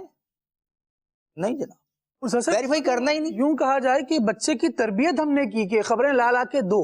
عام طور پہ بچے کی بات پر اتنا دھیان نہیں دیا جا رہا ہوتا, لیکن جہاں نفس شامل ہو جائے نا ساتھ اور شرارت شیطان کی بھی شامل ہو جائے, پھر وہاں پرابلم یہ ہوتا ہے کہ بچے سے ایک منفی خبر آپ نے جب توجہ سے سنی نا, اس سے بچے کی تربیت کیا ہوئی. بچے نے یہ سیکھا کہ اس طرح کی کوئی بات اگر میں اپنے امی سے کروں, اپنے ابو سے کروں, بڑے بھائی سے کروں, اپنے کسی رشتہ دار سے کروں, تو وہ زیادہ توجہ سے سنتا ہے, مجھے اہمیت دیتا ہے. تو میری ویلیو بنتی ہے یار اس سے. اب اس طرح کی چیزیں لانی چاہیے. اس کو سمجھ آ جاتی ہے کہ ویلیو یوں بنے گی. یہ آپ نے غیر محسوس طور پہ اسے سکھا دیا نا, اب وہ سیکھ گیا, اب وہ اس پیٹرن پر ہے اور اب وہ لا کے خبریں دے رہا ہے. اور بڑوں کو بھی اتنا تو کم از کم بات صلاحیت ہونا چاہیے کہ اپنے بچوں کو اس کام پر لگا رہے ہیں اس کو جانچ سکیں. اچھا اس کا نقصان بھی ہوتا ہے. نقصان میں بتاؤں آگے کیا ہے. وہ بچے کی جب غلط خبریں پکڑی جاتی ہیں نا, وہ چغل خور مشہور ہو جاتا ہے خاندان. اب وہ جو بچہ جب بڑا ہوا تو اس کا کریکٹر کیا بنے گا؟ وہ تو کہیں گے یار یہ کردار اس کا صحیح نہیں ہے, اس کے سامنے کوئی بات نہ کرنا, سچ بھی بول رہے ہو جا کے جھوٹ بول دے گا. تو وہ بچہ ڈیگریڈ ہو جاتا ہے خود. وہ کیا کس نے؟ وہ بچہ تو تھا بچہ, آپ تو بچے نہیں تھے نا یار. صحیح. آپ تو سنبھالتے, کم از کم یہ تو کرتے کہ یار اس کو تھوڑا سمجھاتے کہ بیٹا ایسی باتیں نہیں کرتے, اس طرح کی باتیں ایک دوسرے کے گھر نہیں پہنچا. تو چوری سے تو روک سکتے تھے. بندے کا یہ ذہن بن جاتا ہے نا کہ میرا بچہ تو جھوٹ بولتا ہی نہیں. ہاں جی, اوپر سے یہ تو ترا ہے, بنا ہوا ہے, یہ تو ترا ہے. بڑی زبردست بات آپ نے پکڑی کہ میرا بچہ. یہ ہوتا ہے عمر بھائی, حضرت قطع کلامی کی آپ نے بڑی دیر سے شروع کیا اور پھر قطع کلامی بھی اس میں ہو رہی ہے. لیکن یہ ہوتا ہے کہ ہم نے اپنے بچوں کو یہ نہیں سکھایا. جی, ہماری تو یہ تربیت, ہماری تربیت ہی نہیں ہے. ہم تو یہ اس طرح سکھاتے ہی نہیں. ہمارا بچہ یہ غلط کام کر ہی نہیں سکتا. کوئی بندہ شکایت لے کر آیا, بچے نے جو ہے وہ اب شکایت آئی کہ جناب آپ کے بچے نے مارا ہے, یا بچے نے کسی کو مار دیا ہے, تو بھائی ہو سکتا ہے پہلے آپ کے بچے نے ہی مارا ہو, اسٹارٹ آپ کے بچے نے کیا, لیکن وہ جواب یہ ملتا ہے کہ جی میرا بچہ تو کر ہی نہیں سکتا. ہماری تو یہ تربیت ہی نہیں ہے. اس سے بچے کو شے مل رہی ہوتی ہے اور پھر بچہ آگے چل کر جو تباہی و بربادی پھیلاتا ہے اس کا نتیجہ معاشرہ ہے. تو ہونا کیا چاہیے, کیا کیا جائے صورتحال اس میں؟ تو یہی ہونا چاہیے جیسا استاد صاحب نے ارشاد فرمایا کہ کوئی بھی اس طرح کی بچہ خبر لے کر آ رہا ہے, آپ اس کو ویریفائی کریں, اس کو چیک کریں کہ واقعی یہ بات درست ہے بھی یا نہیں ہے. اچھا بعض اوقات یہ صرف منفی پہلو میں نہیں ہوتا, یہ مثبت پہلو کے اندر بھی ہو رہا ہوتا ہے. اسکول کے اندر آپ کے کتنے مارکس آئے, آپ کا پیپر کیسا ہوا, آپ کا ٹیسٹ کیسا ہوا, بچے کی خبر کے اوپر والدین بعض اوقات پورا بھروسہ کر رہے ہوتے ہیں. بچے نے کہا میرا جو ٹیسٹ ہے بہت اچھا ہو, حالانکہ وہ اچھا نہیں ہو رہا ہوتا. اچھا جی میرا جو ریکارڈ ہے وہ اسکول کے اندر بہت اچھا جا رہا ہے, حالانکہ وہ اچھا نہیں جا رہا ہوتا. تو والدین کو ایسے موقع پر چاہیے کہ والدین بھی کبھی ایک آدھ بار اسکول کا چکر لگائیں, والد صاحب ہیں اسکول جائیں, مدرسے جائیں, جا کر پوچھیں کہ بھئی میرے بچے کا وہاں پر سلسلہ کیا ہے, کردار کیسا ہے, کریکٹر کیسا ہے. تو وہاں جانا چاہیے اور دیکھنا چاہیے. مطلب ہم کیا کریں, اپنے بچوں پہ شک کریں؟ یہ غلط بول رہے ہیں. نہیں شک نہیں کرنا ہے. ایک اس طرح کی بات کی جائے نا تو ایک سوال یہ آتا ہے کہ یار آپ تو ماں باپ اور بچوں میں دوریاں کر رہے ہیں. آپ لوگ بچوں کو کہہ رہے ہیں کہ ماں باپ پہ بھروسہ نہیں کرو, ماں باپ صحیح تربیت نہیں کر رہے, اور بڑوں کو کہہ رہے ہیں کہ جناب آپ کے بچے صحیح نہیں کر رہے. یہ تو دوریاں پیدا کرنے والی بات ہوئی. اصل میں یہاں پر بات آئے گی حکمت عملی سے کام لینے کی. یہ بھی نہیں ہے کہ ڈائریکٹ بچے کو انکار کر دو کہ تم غلط کر رہے ہو. اس سے نقصان کیا ہوگا کہ اگر واقعی کوئی مسئلہ بھی ہوگا تو وہ آگے اپنے والد صاحب کو نہیں بتائے گا, اپنے گھر میں آگے بتائے گا. اس کو پتا ہے کہ میں کوئی بھی بات کروں گا میری بات تو ویسے جھٹلائی جائے گی, یہاں پر میری بات کو ایکسیپٹ ہی نہیں کیا جائے گا. تو اس وقت حکمت عملی سے کام لیا جائے اور اس بات کی, اس واقعے کی بعد میں تفتیش کر لی جائے. اور اگر غلطی آپ کے بچے کی ہے تو اپنے بچے کو حکمت عملی سے سمجھایا جائے, بیٹا آپ کی غلطی تھی, یہ آپ اس کو قبول کریں, اور واقعی آپ کی غلطی ہے تو آپ جا کر سامنے والے سے معافی بھی مانگیں. اعتماد کی فضا قائم کی جائے, بچے پر اعتماد ہو. بالکل یہ اس کو یوں لیں کہ بچے کا ماں باپ سے بہتر کوئی دوست نہیں ہونا چاہیے. واہ, جتنا بلیو بچہ, جتنا اعتبار, جتنا بھروسہ بچہ اپنے پیرنٹس پہ کرے نا, اسے کسی اور پہ نہیں ہونا چاہیے. اسے پتا ہو میں اپنے ماں باپ کو کوئی بات کہوں گا, میرے کوئی پریشانی ہے اس کو شیئر کروں گا تو میرے ماں باپ اسے پوزیٹیولی لیں گے. اور یہ بھی ایک بنیاد بنتی ہے. جب بچوں اور ماں باپ میں گیپ ہو جائے نا, کمیونیکیشن گیپ ہو, اب تو کہا جاتا ہے جنریشن گیپ ہو رہا ہے, تو یہ بڑے نقصانات کی طرف لے کر آتا ہے. پھر کیا ہوتا ہے کہ بچوں کو اپنی ضروریات اور سہولیات کہیں اور نظر آ رہی ہوتی ہیں, اور بڑوں کو اپنی ضروریات اور سہولیات کچھ اور نظر آ رہی ہوتی ہیں. درمیان میں جو خلا آ جاتا ہے نا, یہ ان کی زندگی کو ایک دوسرے سے بیگانہ ان کو کر دیتا ہے. حالانکہ اتنے کلوز رشتے ہیں, لیکن یہی عابد بھائی جب آپس میں ایک دوسرے سے بیگانے ہو جاتے ہیں تو پھر بڑھاپے میں, یا یوں سمجھے کہ جب بچہ اپنے قد سے کھڑا ہوتا ہے تو پھر وہ خاندانی دشمنی تو وہ ایک ہو کر اوروں سے لڑتے, یہاں تو خاندان کے اندر پھوٹ پڑی ہوئی ہے, گھر کے اندر پھوٹ پڑ جاتی ہے. کیا کہیں گے عابد بھائی کہ کیا ایسا کام کیا جائے کہ اس طرح کے ہتھ کنڈوں سے شیطان کے ہم بچیں, اور سمجھانے والوں کو, کم از کم نصیحت کرنے والوں کو تو یہ سوچیں کہ بھائی یہ نصیحت مجھے اس لیے کر رہا ہے کہ مجھے ملانا چاہتا ہے, توڑنا نہیں چاہتا. بے شک, بہت ہی پیاری بات آپ نے فرمائی. اور یہ یوں سمجھیے کہ یہ بچوں سے جو آپ لے کے چلے کہ بچوں کے آپس میں معاملات ہوتے ہیں اور پھر خاندان ٹوٹ جاتے ہیں. پہلی بات تو یہ ہے کہ یہ جو موضوع رکھا ہے یہ انتہائی گہرا ہے اور انتہائی اہم ہے. گھریلو لحاظ سے, معاشرے کے لحاظ سے بہت ہی اہم موضوع ہے, اور اس کے اوپر جتنا بھی کلام کیا جائے وہ کم ہے. اور ساری تفصیلات, ہر بندہ یہی چاہتا ہے, فی نفس ہی جو مسلمان ہے وہ یہی چاہتا ہے کہ میں خود بھی امن سے رہوں اور دوسرے لوگ بھی امن سے رہیں. اور اگر وہ چاہتا نہیں ہے تو کم از کم اسے چاہنا چاہیے کہ یہ آئیڈیا اس کا اندر یہی کہتا ہے. جی, اب وہ بعض دفعہ شیطان کے ہاتھ میں آ جاتا ہے اور وہ شیطان اس سے وہ کچھ کراتا ہے کہ جو پھر جھگڑے بڑھتے ہیں. اور یہ جو بچوں کی تربیت اس طرح ہوتے ہوتے بچے بڑے ہوتے ہیں تو پھر جیسے بچپن کی باتیں یاد رہتی ہیں نا, چھوٹے چھوٹے تھے ہم, ساری باتیں ہمیں یاد رہتی ہیں, تو جب بڑے ہوتے ہیں تو یہ باتیں بھی یاد ہی رہیں گی کہ ہم نے ایسا ایسا کیا تھا اور یوں جھگڑے اور ایسا ہوا. تو پھر یہ یوں سمجھیے کہ ایک بیج جو درخت بڑا ہوا, اس کے بیج میں ایک طرح سے خرابی ہوئی تو اس کے پھل میٹھے نہیں ہوں گے, پھل اس کے کھٹے ہی ہوں گے, یا پھل لگیں گے ہی نہیں, ہے پکنے سے پہلے ہی گر جائیں گے. تو یہ ایک بچہ جو بڑا ہوا معاشرے کے اندر, ہماری ذمہ داری بنتی ہے جو ہمارے بچے ہیں جب وہ ایسی باتیں کریں یا ایسا کچھ کریں تو ہمیں, وہ تو بچہ ہے, اس کا چھوٹا سا دماغ ہے, ابھی اس کا کامل عقل نہیں ہے. آپ تو 40 سال 30 سال کے ہو چکے ہیں, آپ کے اندر تو کامل عقل ہو چکی ہے. آپ تو سوچیں, کم از کم جو اپنے عمر بھائی نے کہا کہ اس کو جھٹلائیں نہیں, لیکن اس کی سن لیں اور خاموش ہو جائیں, سوچیں تھوڑی دیر, جائزہ تو لیں بات کا. جی نرمی سے سوچیں اور تحمل سے سوچیں, اور سوچنے کے بعد پھر کوئی بات, پھر کوئی اقدام کریں. اور درمیانہ میانہ روی کو اسلام پسند کرتا ہے, اور اس معاملے کے اندر میانہ روی کے ساتھ کام لیا جائے, نرمی کے ساتھ کام لیا جائے. نرمی انسان کو زینت دیتی ہے, اور نرمی کے برعکس سختی جو ہے وہ انسان کو عیبدار کر دیتی ہے. تو جس کے اندر نرمی ہوتی ہے تو انشاءاللہ وہ خاندان بھی اچھا ہوگا, گھرانہ بھی اچھا ہوگا, اور اس کے گھر والے, اگر فرض کریں کوئی ایسا گھرانہ کہیں رہتا ہے, کرائے پہ رہتا ہے, وہ جب وہاں سے چلے جاتے ہیں اور ایسے اچھے نرمی والے لوگ ہوتے ہیں تو لوگ ان کو یاد کرتے ہیں. اگر ایسے لوگ دنیا سے چلے جائیں تو لوگ انہیں یاد کرتے ہیں. تو ایسا نہیں, اچھائی کا زمانہ ہے اور اچھائی کی لوگ تعریف کرتے ہیں. اور یوں کہیے کہ فی زمانہ یہ گھر کے جھگڑے اس قدر بڑھتے جا رہے ہیں, اس قدر بڑھتے جا رہے ہیں کہ جس قدر دین سے دوری ہو رہی ہے, جہالت بڑھ رہی ہے, اور دین کے لوگ قریب نہیں آ رہے, نہیں سیکھ رہے, قرآن سے دور جا رہے ہیں. یہ رشتہ داروں کا بیان پورا باقاعدہ قرآن کریم کے اندر ہے, احادیث مبارکہ کے اندر ہے. جس قدر لوگ دین سے دور جا رہے ہیں, یہ چیزیں جو ان کو گھیرے جا رہی ہیں, جھگڑے ان کو گھیرے جا رہے ہیں, قتل و غارت بڑھ رہا ہے, اور یوں سمجھیے کہ ابتر سے ابتر زمانہ ہوتا جا رہا ہے. اور اس کے ایک یوں کہیے کہ محرک ہم بھی ہیں. ہمیں اپنے اوپر غور کرنا چاہیے کہ ہم معاشرے کو سدھارنے کے لیے کیا کر رہے ہیں. ہر کوئی دوسرے کو انگلی اٹھا رہا ہے کہ وہ ایسا تو یوں ایسا, ملک ایسا تو معاشرہ ایسا.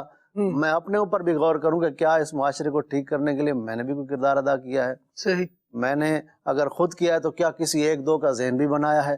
دعوت اسلامی مدنی چینل یہی تو معاشرے کو ٹھیک کرنے کے لیے کر رہی ہے الحمدللہ. پہلے وہ لوگ جو دشمن تھے اور قطع رحمی کرتے تھے اور طرح طرح سے لوگوں کو ستاتے تھے, جب وہ امیر علیہ سنت کی باتیں سنی انہوں نے اور دعوت اسلامی کے مدنی ماحول میں آئے وہ, اور انہوں نے یہ سارا کچھ جب پہلے پتہ نہیں تھا اور پھر پتہ چلا, تو جب وہ اپنے خاندان میں واپس لوٹے تو ہاتھ باندھ کے رونے والے, معافی مانگنے والے بنے. اور اس طرح پھر خاندان جڑ گئے, پھر سے جڑ گئے. اور یہ انسان ہوتا ہے سیکھنے سے. جیسے کہتے ہیں کہ انسان جس طرح کے ماحول میں رہتا ہے ویسا ہی اس کے اوپر رنگ چڑھ جاتا ہے. اب اگر ایسے ماحول کے اندر رہا, دعوت اسلامی کے ماحول میں, کہ جو معاف کرنا سکھاتے ہیں, اگر ایسا درس ہم سیکھنے والے بن جائیں تو میں کہتا ہوں میاں بیوی کے جھگڑے ختم ہو جائیں, بھائی بھائیوں کے جھگڑے ختم ہو جائیں. اور یہ فی زمانہ جھگڑے پڑے ہوئے نا, دنیا کی محبت. کہ قرآن کریم کس نہج پہ جا کے معاف کرنے کا حکم ارشاد فرماتا ہے. صدیق اکبر رضی اللہ تعالیٰ عنہ کو اولو الفضل قرار دیا گیا نا. اس کا پس منظر اگر دیکھا جائے تو ایک شخص ہے جو غلطی کر گیا, اور غلطی بھی اس سطح کی کر گیا کہ خون کھول جائے, کہ بندہ کبھی اپنے اوپر کوئی برائی کا الزام لگائے تو بندہ کہتا ہے یار جا بھائی اپنا کام کر, مجھے پتا ہے میں کون ہوں. لیکن جب بچوں پر کوئی بات کرے تو پھر خون کھول جاتا ہے کہ یہ کیسی بات کر رہے ہو تم, ہمارے بچوں کے ساتھ ایسا بیہیو کر رہے ہو اور ایسے الزامات لگا رہے ہو. اور بھائی گھٹیا قسم کا الزام کوئی لگائے اور یا الزام لگانے والوں کے ساتھ شریک ہو جائے اور اس پر قرآن کریم یہ ارشاد فرمائے وَلْيَعْفُوا وَلْيَصْفَحُوا, چاہیے کہ درگزر کرو, معاف کر دو. مفسر قرآن مفتی احمد یار خان رحمۃ اللہ تعالی علیہ نے بڑا زبردست کلام اس آیت کریمہ کے تناظر میں فرمایا. آپ نے فرمایا کہ جو اتنے بڑے معاملے پر رب العالمین اپنے بندے کو یہ ارشاد فرما رہا ہے کہ درگزر کر دو, اس کے اپنے درگزر کا کیا عالم ہوگا, اس کی اپنی معافی کا عالم کیا ہوگا, وہ کیسا معاف کرنے والا ہوگا. لیکن مدنی چینل کے ناظرین ہم یہ دیکھیں کہ اتنے بڑے معاملے پر رب العالمین جل وعلا یوں ارشاد فرما رہا ہے اور ہم چھوٹے چھوٹے معاملات پر جھگڑنے والے بن کر بیٹھے ہیں, تو ہماری کہاں تربیت ہے. استاد آصف صاحب نے بھی جو گفتگو فرمائی اور قبائل کے, عرب قبائل کے جو پہلے کے زمانے جاہلیت کے حالات تھے ان کو ڈسکس کیا کہ تھوڑی تھوڑی باتوں پر, چھوٹی چھوٹی باتوں پر جھگڑا ہو رہا ہے اور وہ ایسا ہو رہا ہے کہ بات بننے پر ہی نہیں آ رہی, بلکہ خاندان کے خاندان کٹ گئے, دو بندوں میں بات چیت خراب ہوئی اور پھر صدہا قبائل آپس میں آ کر لڑ گئے. مدنی چینل کے ناظرین ہوا کیا, یہ سارا معاملہ پہلے تھا, پھر کیا ہوا, پھر رسول کریم صلی اللہ تعالیٰ علیہ وآلہ وسلم تشریف لائے, انہوں نے لوگوں کو سمجھایا, رب العالمین نے اس معاشرے کے بگاڑ کو دور کرنے کے لیے قرآن نازل فرمایا, قرآن کی آیات آئیں. اب جو لوگ ان آیات کی روشنی لیتے چلے گئے وہاں سے اندھیرا چھٹتا گیا اور نور آتا گیا، روشنی آتی چلی گئی اور برائیاں مٹتی چلی گئی۔ آج میں اور آپ اگر کہیں کسی معاملے میں جھگڑوں کا، فساد کا، خلفشار کا اور اس طرح کی پریشانیوں کا شکار ہیں اور سامنا کر رہے ہیں، بھی تو غور کر لیں کہ ہم نے کیا قرآن کا نور لیا، ہم نے کیا اس روشنی کو لیا، ہم نے کیا کسی سمجھانے والے سے بات سمجھی، یا ہم صرف وہی کام کر رہے ہیں جو شیطان نے کیا تھا کہ اکسا کر کافروں کو لے آیا مسلمانوں کے مقابلے میں، اور جب دیکھا کہ اب تو مسلمان غالب آ جائیں گے تو کہنے لگا میں تو اس سے بری ہوں، میں تمہارے ساتھ نہیں ہوں، انی ارا ما لا ترون، انی بری ہوں منکم، میں بری ہوں بھائی تم سے، میں تمہارے ساتھ نہیں ہوں، میں وہ دیکھ رہا ہوں جو تم نہیں دیکھ رہا ہے۔ پھر ستم ظریفی ہے کہ شیطان کہہ رہا ہے انی اخاف اللہ، میں اللہ سے ڈرتا ہوں، تو اکسانے والا، اور یہ اکسانے کے بعد یہ کہہ رہا ہے میں تو اللہ سے ڈرتا ہوں، میں تو یہ نہیں کروں گا، تم ایسا کر رہے۔ یہاں ہمیں دیکھنے کی ضرورت ہے مدنی چینل کے ناظرین، یہ جو لڑائیاں بڑھ رہی ہیں، جھگڑے بڑھ رہے ہیں، سمٹنے میں نہیں آ رہے، بات لپیٹ رہے ہیں، لپٹنے میں نہیں آ رہی، کہیں اس کے پیچھے وجہ تو نہیں ہے کہ شیطان ہی منہ پر شہد لگا دیتا ہو؟ اصل میں بات یہ ہے خالد بھائی، نبی پاک علیہ السلام کی آپ نے مثال دی کہ بھی وہ تشریف لائے تو انہوں نے زمانہ جاہلیت کی نشانیوں کو دور کیا، مٹایا، صحیح، امن و سلامتی کا دورہ کیا۔ نبی پاک علیہ السلام نے سراپے ترغیب بن کر بھی دکھایا، لوگوں نے کس طرح نبی پاک علیہ السلام کو پریشان نہیں کیا۔ آپ علیہ السلام کے پاس اتھارٹی بھی تھی۔ آپ دیکھیں فتح مکہ کا موقع ہے، نبی پاک علیہ السلام نے اب خطبہ دینا ہے، کفار تھر تھر کانپ رہے ہیں اور ہر ایک ہی اس بات کے خوف میں ہے کہ پتہ نہیں میرے بارے میں اب کیا فیصلہ آنے والا ہے، لیکن اب کیا ہوگا؟ پاک علیہ السلام وہاں معافی کا عام اعلان فرما رہے ہیں، صحابہ کرام حاضر خدمت ہو رہے ہیں کہ یا رسول اللہ ہمیں آپ پرمیشن دیں، اس نے آپ کے خلاف بات کی ہے، ہم اس کے خلاف جا کر جنگ کرتے ہیں، جہاد کرتے ہیں، اس بندے کو جا کے ہم تکلیف پہنچاتے ہیں، ہم اس کو مارتے ہیں، لیکن نبی پاک علیہ السلام منع فرما رہے ہیں۔ آپ دیکھیں نبی پاک علیہ السلام طائف کے میدان میں جب تشریف لے کر گئے، دین اسلام کی دعوت دی، تبلیغ کا فریضہ انجام دیا، لوگوں نے جھٹلایا، تنگ کیا، حالانکہ آپ کو کنکریاں ماری، پتھر مارے، نبی پاک علیہ السلام کا لہو مبارک اتنا بہا کہ نارائن شریف تک بہہ کر آ گیا۔ اللہ، پہاڑوں کا فرشتہ حاضر ہوتا ہے کہ یا رسول اللہ صلی اللہ علیہ وسلم، یہ جو ان کی بستی ہے 2 پہاڑوں کے درمیان ہے، آپ اگر پرمیشن دیں یہ پہاڑ مل جائیں گے، یہ چکنا چور ہو جائیں گے، لیکن آقا کریم علیہ السلام کیا فرما رہے ہیں؟ یہ مجھے جانتے نہیں ہیں، ان کی آنے والی نسلیں اگر یہ ایمان نہیں لاتے تو ان کی آنے والی نسلیں مجھ پر ایمان لیں۔ واہ، سبحان اللہ، سبحان اللہ۔ اور اس کو سیکھنے کی ضرورت ہے، سیکھنے کے لیے ایک اچھا ماحول ہمارے لیے بہت معاون ہے، بڑا زبردست مددگار ہوگا، بہت ہیلپ فل ہوگا ہمارے لیے، اور الحمدللہ عز و جل دعوت اسلامی وہ ماحول ہمیں دے رہی ہے۔ اللہ کریم ہمیں توفیق خیر عطا فرمائے۔ آپ کی کچھ کالز لیتے ہیں اور پھر آگے بڑھتے ہیں۔ میں محمد جاوید قائم خانی بات کر رہا ہوں جم سبا سندھ سے۔ موضوع ماشاءاللہ بہترین ہے، اور بات یہ ہے کہ خاندانی دشمنیاں ہوں یا قبائلی ہوں، یہ وہاں زور پر کرتی ہے جہاں قانون نہیں ہوتا ہے، لا قانونی ہوتی ہے، ظالم گھومتا ہے مظلوم کے سامنے اور مظلوم کی داد رسی نہیں ہوتی، تو وہاں یہ چیزیں تیزی کے ساتھ پھیلتی ہیں، تو ان کو پتا ہے کہ انصاف تو ملنا نہیں ہے، ہم خود لے لیں گے، وہ ٹھیک ہے، تاکہ آپ اور ممالک کو دیکھ لیں جہاں قانون ہے وہاں یہ چیزیں اس کا تصور کم ہے، تو اگر قانون کی پرانی ہوگی تو یہ چیزیں آہستہ آہستہ، کیونکہ مظلوم کو پتا ہوگا کہ بھائی قانون ہے مجھے انصاف مل جائے گا، تو یہ چیزیں خود ہی ختم ہو جائیں گی۔ لا قانونیت ہوگی تو یہ چیزیں ان کا تصور ختم ہونا ناممکن ہے۔ یہ میری ایک رائے ہے۔ زبردست رائے ہے آپ کی، اور اچھی رائے ہے۔ اللہ کریم آپ کو برکت عطا فرمائے، آپ نے معاملے پر توجہ دی اور بہت اچھی رائے دی۔ اللہ کریم ہمیں توفیق خیر دے، اچھے افراد عطا کرے جو اس معاملے میں سوچ سمجھ رکھنے والے ہیں، قانون نافذ کرنے والے ہیں۔ اگر یہ اپنے کام بھی پورے کریں گے تو بھی انشاءاللہ اللہ نے چاہا تو بہت حد تک معاملات نمٹتے رہیں گے، سمٹتے رہیں گے۔ اور استاد صاحب کیا فرمائیں گے اس حوالے سے؟ میں چاہوں گا وہی کہ اصول کے تحت چلیں گے نا۔ ہاں، قانون ایک سب سے پہلا جو ہمارے نزدیک ہے وہ ہے شرعی قانون، شرعی قانون، واہ، اس کے بعد ہے دنیاوی قانون اور اصول اور ضابطے جو بنائے جاتے ہیں جو شریعت سے نہ ٹکراتے ہوں۔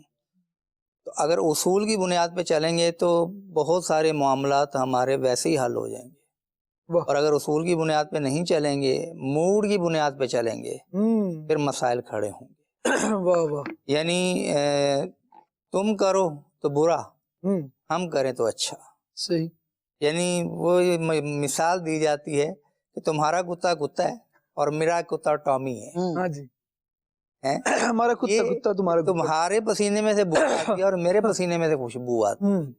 تو رول کیا ہے کہ پسینے میں سے بو آتی ہے تو میں کروں یا کوئی کرے، رول اگر یہ ہے کہ وہ کام برا ہے تو پھر اس کو برا ہی سمجھا جانا چاہیے.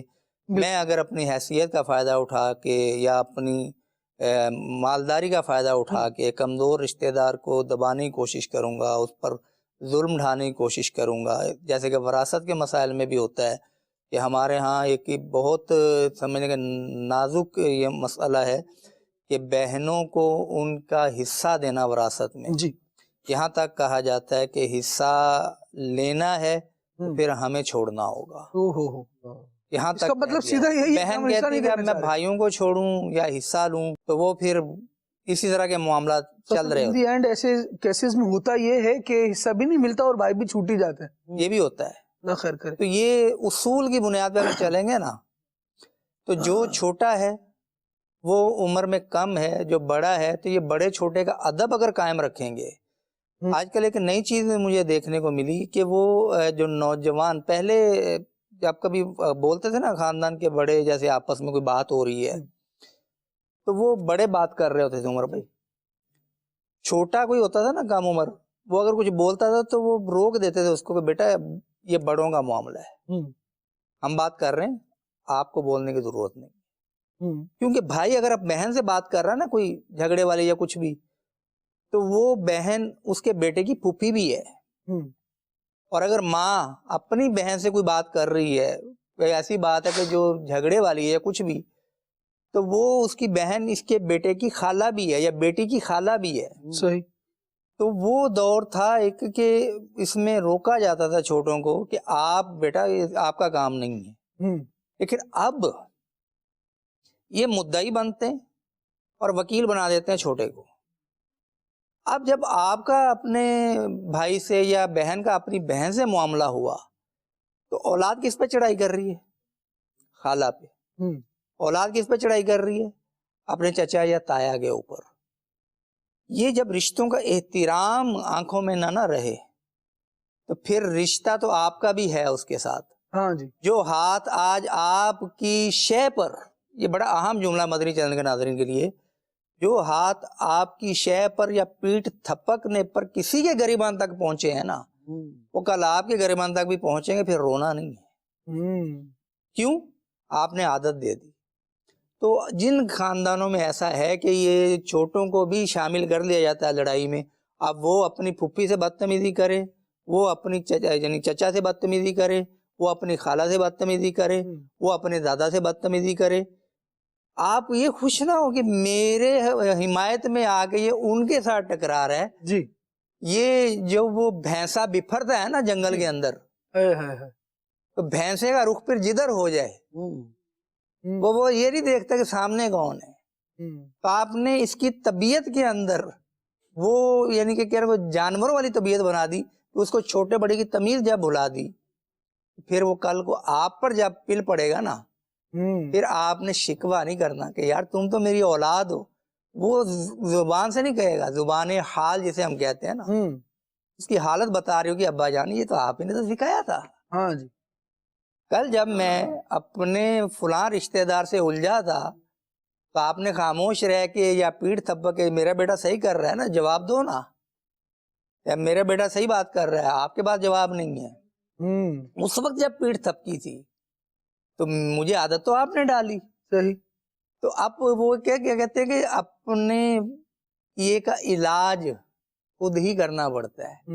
تو اگر آج آپ اس لیئر کو، اس حیا کو یا اس مروت کو اٹھا دیں گے، بڑے چھوٹے کی تمیز کو، تو کل کو آپ بھی تنگ ہوں گے.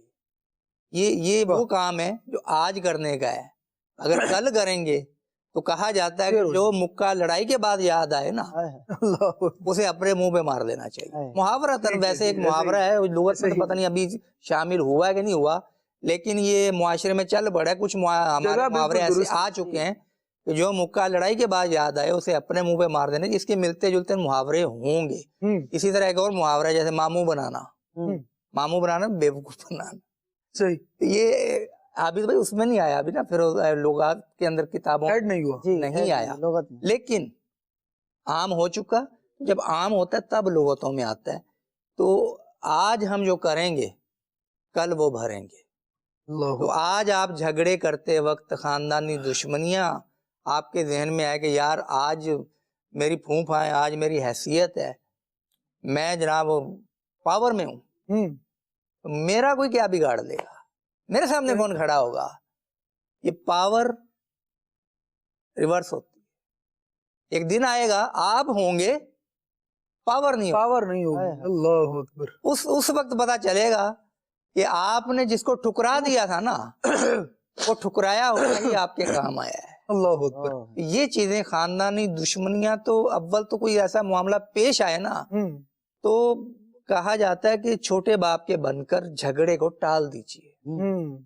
اگر آپ کہیں گے نہیں جی میں یہاں کھڑا ہوں، دوسرا جناب جھکے میرے سامنے، یہ ہو جائے وہ ہو جائے، تو میں رشتے میں بڑا ہوں، میں یوں، میرے پاس پاور زیادہ ہے، میرے پاس گروپنگ زیادہ ہے. خاندان میں ہمارے ووٹر زیادہ ہیں. خاندانی دشمنیوں کو ایک یعنی کہ وہ کیا کہہ لو کہ نتیجہ یہ ہے کہ گروپنگ ہو جاتی ہے. گروپنگ جس جگہ ہو نا، قافلے کے اندر ہو جائے، جس معاشرے کے طبقے کے اندر ہو جائے، ادارے کے اندر ہو جائے، کسی تنظیم کے اندر ہو جائے، کسی کلاس کے اندر ہو جائے، کسی دفتر کے اندر ہو جائے، کسی خاندان کے اندر ہو جائے، گروپنگ اس کو توڑنے کے لیے کافی ہے. کافی. جو شرارتی قسم کے لوگ ہوتے ہیں نا، شیطان صفت جسے کہتا ہوں میں، اللہ.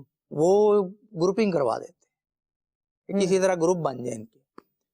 تو 2-3 گروپ ہوں گے، دڑار آ گئی نا اس بس پھر اس کے بعد ہوگا کوئی تو شیطان مطلب جو آپ نے شہد لگا دیا دیوار پہ، اب وہ شہد کے اوپر کوئی جھپکے گا، اس کے اوپر جناب کیا وہ کوئی اور آئے گا، پھر آئے گا، پتہ چلا جناب حلوائی کے کڑھائی میں کوئی گر گیا گئے. اس کے بعد پھر جو جھگڑے ہوں گے وہ بنیاد کیا تھی؟ شہد. یہ گروپنگ بھی خاندان کو نقصان پہنچاتی ہے کہ جب خاندان اکٹھا نہیں ہوگا تو پھر یہ کسی مسائل کا کوئی بیمار پڑ جاتا ہے نا تو خاندان والے اس کا صاحبہ بن جاتے ہیں. میرے گھر میں سے اگر کوئی دنیا سے رخصت ہو جاتا ہے میری فیملی میں سے، تو جو خاندان والے ہوتے ہیں نا وہ صاحبہ بن جاتے ہیں، اس کے غم کے اندر اس کے شریک ہو جاتے ہیں، اس کی ڈھارس بندھاتے ہیں، اس کی غمخواری کرتے ہیں، اس کی دلجوئی کرتے ہیں، اس کو جو ان مسائل کا سامنا ہوتا ہے ان مسائل کو حل کرتے ہیں. اور اگر آپ پہلے سے ہی کٹی کیے بیٹھے ہو اور اب آپ پر آئی کوئی مصیبت یا کوئی آپ پہ وقت آیا تو وہ کس منہ سے آئیں گے آپ کے پاس؟ کیونکہ آپ نے تو ان کو بالکل اتار کے رکھ دیا. اس طرح کے جملے بولے جاتے ہیں اور یہ بہت جرت کی بات ہے کہ تم میرے جنازے پہ نہیں آنا، میری تمہاری آج ختم، آج سے بعد میں تمہارے لیے مر گیا، تم میرے لیے مر گئے. اور میں بتاؤں کہ شاید میں پرسنٹیج بول دیتا ہوں 70 سے 80%، 70 سے 80% جو ہے نا واپس زندہ ہو جاتے. آج جب بولا نا کہ تو میرے لیے مر گیا، میں تیرے لیے مر گیا، یہ 80% لوگ بعد میں زندہ ہو جاتے ہیں ایک دوسرے کے لیے. کیوں؟ بالآخر کچھ نہ کچھ سلو کا معاملہ ہو ہی جاتا ہے اور ہو ہی جانا چاہیے، ہو جانا چاہیے. اولن تو بولنا نہیں چاہیے، لیکن یہ بول دیے تو بولنا خطرناک ہے.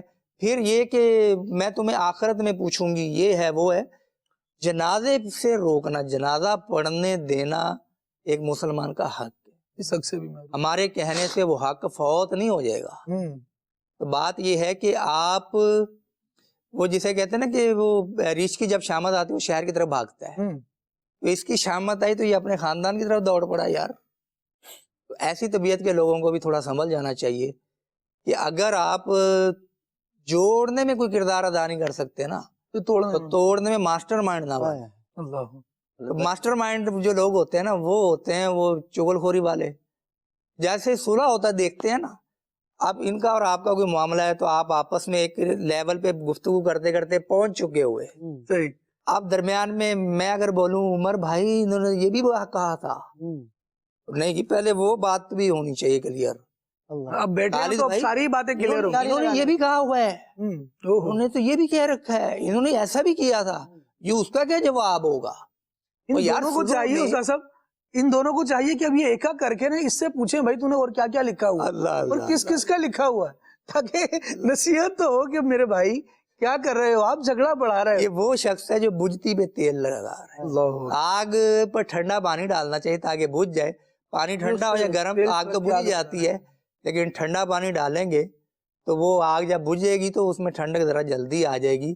اس صفت کے لوگوں سے بھی بچنا چاہیے خاندان، زبردست یہ ہوتے ہیں، یعنی جدھر کی ہوا چلے نا، آج اس گروپ کے ساتھ کل اس گروپ کے ساتھ، تو ان کا اپنا جسے کہتے ہیں نا کہ وہ معیار نہیں ہوتا، کرائٹیریا نہیں ہوتا، جدھر کی ہوا چلے ادھر پتنگ اڑ جائے۔ اسلام بھائی نے کہا کہ قانون پر عمل تو سیدنا خلفائے راشدین کے زمانے میں تھا۔ سبحان اللہ۔ سیدنا صدیق اکبر رضی اللہ عنہ نے جب خطبہ دیا تو فرمایا تم میں جو سب سے کمزور ہے میرے نزدیک وہ طاقتور ہے، اللہ، یعنی جس کا کوئی حق کھائے گا اور وہ کمزور ہوا تو میں اس کو طاقتور بناؤں گا، اس کو حق دلاؤں گا، اور جو طاقتور ہے اور کسی کا حق کھائے گا تو میرے نزدیک کمزور ترین ہے، میں اس کو کمزور کروں گا اور اس سے حق لے کر اس کمزور کو دوں گا۔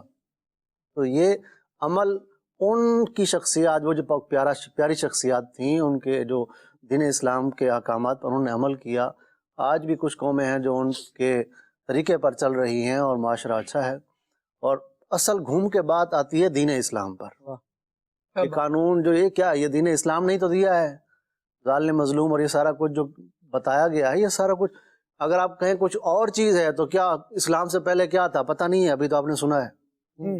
تو پتہ یہ چلا کہ قانون تبھی قانون ہے جب وہ دین اسلام کے سائے کے نیچے ہو۔ اور ابھی بھی کئی جگہ یوں ہے کہ بس شاہی خاندان کچھ بھی کرتا پھر عام عوام کو اس پر دخل اندازی کی اجازت نہیں ہے، وہ کچھ نہیں بول سکتے، پھر عوام کے لیے بہرحال قانون کی لائن میں ان کو کھڑا کیا جاتا ہے، اور پھر ہم ان معاشرے کی مثالیں دے رہتے ہیں، وہاں دیکھیں ایسا ہو رہا ہے، وہاں دیکھیں ایسا ہو رہا ہے، وہاں بھی لوگوں کو جس طرح سے روندا جا رہا ہے، پامال کیا جا رہا ہے، وہ شاید ہماری نظر میں آتا نہیں ہے کیونکہ وہاں سے وہ خبر نکلنے نہیں دی جاتی، لیکن بہرحال جو لوگ نظر رکھتے ہیں وہ دیکھتے ہیں۔ لیکن یہاں بنیادی بات میں چاہوں گا عابد بھائی عرض کروں کہ مسلمان کے دل میں نا خوف ہی ہے نا، بھئی قانون کا خوف ہوگا تو لوگ حقوق کی پامالی نہیں کریں گے، خدا کا خوف ہوگا تو کیا کریں گے؟ خدا خوفی کی طرف کیوں نہ آیا جائے جو ون لائن ایجنڈا ہے اور مومن کے دل کے قریب ہے، کیونکہ مومن کا تو عقیدہ یہ ہے کہ آج اگر میں اپنا زور دکھا کر کسی کا حق دبا کر چلا جاؤں گا تو قیامت میں میری پیشی ہونی ہے، پھر میں ذل جلال والاکرام کی بارگاہ میں حاضر، پھر وہ جلال والا بھی ہے، وہ قوت والا بھی ہے، وہ طاقت والا بھی ہے، میں نے جواب دہ ہونا ہے۔ عقیدہ آخرت مسلمان کے لیے جو ہے یہ اس کو دنیا کی کئی برائیوں سے بچاتا ہے، غلطیوں سے بچاتا ہے، اس کو یاد دلاتا ہے کہ تو جو کر رہا ہے، آج تو قانون کو چکمہ دینے کے لیے کتنے راستے ہیں، لیکن خدا ذوالجلال کی بارگاہ میں جب پیشی ہوگی تو وہاں بچ نکلنے کا کوئی راستہ ہے؟ وہاں تو آپ کے اعضاء گواہی دیں گے، وہاں زمین کا وہ حصہ گواہی دے گا، وہاں اللہ رب العالمین جل وعلا گواہوں کو قائم فرمائے گا، وہاں بچنے کی کوئی جگہ نہیں ہے۔ تو اللہ تبارک و تعالیٰ کے دین پر عمل کرے بندہ اور اس کے احکامات کے مطابق زندگی گزارے، رب العالمین جل وعلا کا خوف دل میں رکھے اور کسی کے حقوق پامال کرنے سے بچے کہ آج تو میں زور چلا لوں گا اپنا، لیکن بعد میں کیا ہوگا، اس کے بعد کیا ہونا ہے، اس کی طرف توجہ دینی ہے۔ کچھ کالز لیتے ہیں اور پھر مزید آگے بڑھتے ہیں۔ محمد دانش اتاری شارجہ سے عرض کر رہا ہوں۔ خالد بھائی آپ کا ٹاپک خاندانی دشمنی بہت پیارا ٹاپک لے کر آئے۔ اس میں عرض یہ ہے کہ بعض اوقات جب زید یا بکر دو بھائی ہوں یا کوئی بہن بھائی بھی ہو سکتے ہیں تو ایک دوسرے کی جب اولاد کا رشتہ مانگنے کا سلسلہ ہوتا ہے اور کسی صحیح بنیاد کی وجہ سے کوئی شخص انکار کر دیتا ہے، حالانکہ بھائیوں میں بہن بھائی بہت پیار ہو، تو اس کے بعد پھر ایسا دیکھا گیا ہے کہ ناراضگیاں شروع ہوتی ہیں اور وہ ناراضگیاں شروع ہوتے ہوتے وہ خاندانی دشمنی تک چلی جاتی ہیں۔ ایسے حضرات کے لیے، ایسے لوگوں کے لیے ہمارے آصف بھائی اور آپ اور دیگر ہمارے مبلغین جو ہیں یہ کیا بندی پھول عطا فرمائیں گے کہ اگر اس طرح کی سچویشن کبھی پیدا ہو جائے تو اسے کس طرح سے ایسی صورتحال سے باہر نکلنا ہے؟ اب میرا بھائی ہے، میری بہن ہے، ہمارا پیار بھی بہت ہے آپس میں، لیکن اب ہم یہ سمجھتے ہیں کہ ہمارا بیٹا یا ہماری بیٹی، اس کے لیے ہم نے کچھ اور مطلب پلان کر کے رکھا ہے، تو اس موقع پر اگر ہم انکار کرتے ہیں تو کافی ساری آزمائش کا سامنا کرنا پڑتا ہے جو کہ خاندانی دشمنی تک چلی جاتی ہے۔ اس کے بارے میں آپ کیا تربیت فرماتے ہیں؟ اتنا اچھے سوال کی طرف بالکل توجہ دلائی، لیکن سر میں یہاں ان کے انداز پر ایک بات عرض کرنا چاہوں گا کہ انہوں نے ہنستے ہوئے کہا نا کہ آج کا ٹاپک بڑا پیارا ہے، خاندانی دشمنی۔ اللہ اللہ، یعنی اس ہنسی میں بھی پیچھے کچھ ہے کہ اس ٹاپک کو پیارا کہا جائے، کیا کہا جائے؟ خاندانی دشمنی تو بری ہے یار۔ اب بہرحال ایک وقت کی ضرورت ہے اور اہم ٹاپک ہے، لہذا ڈسکس کیا جا رہا ہے۔ سوال پر کیا کہیں گے سر؟ بات چل رہی ہے اصول کی اور قانون کی، تو یہ جو انہوں نے موضوع بتایا نا، خاندانی دشمنی کا سبب ہے یہ رشتہ نہ ملنا۔ تو رشتہ کرنے کی چاہت ہوتی کیوں ہے؟ تاکہ ہمارا تعلق مزید مضبوط ہو۔ تو یہ تعلق مضبوط کرنے کی کوشش میں جب رشتہ نہ ہو پائے تو یہ ایک بوٹی میں نے لینی تھی اونٹ سے، وہ ایک بوٹی مجھے نہیں ملی، میں پورا اونٹ ہی تباہ کر دوں، اس کو جناب پھینک دوں کہیں۔ تو جو محبتیں جہاں جس لیول سے آپ آگے جانے کی کوشش کر رہے تھے کہ اب اس لیول سے ہم آگے جائیں تاکہ ہمارے بچوں کے بھی آپس میں رشتے ہوں، وہ رشتے کے لیے آپ اوپر کے لیول پہ نہیں جا سکے، تو آپ نے ریورس گیئر لگا دیا، اور ریورس گیئر عام طور پہ ہلکی سپیڈ میں پیچھے کرتا ہے گاڑی، لیکن یہاں پر آپ نے وہ ریورس گیئر لگایا کہ جو چوتھے یا پانچویں گیئر میں آگے لے کے جاتا ہے 100 کلومیٹر کی سپیڈ سے۔ رشتے میں اصول کیا ہے؟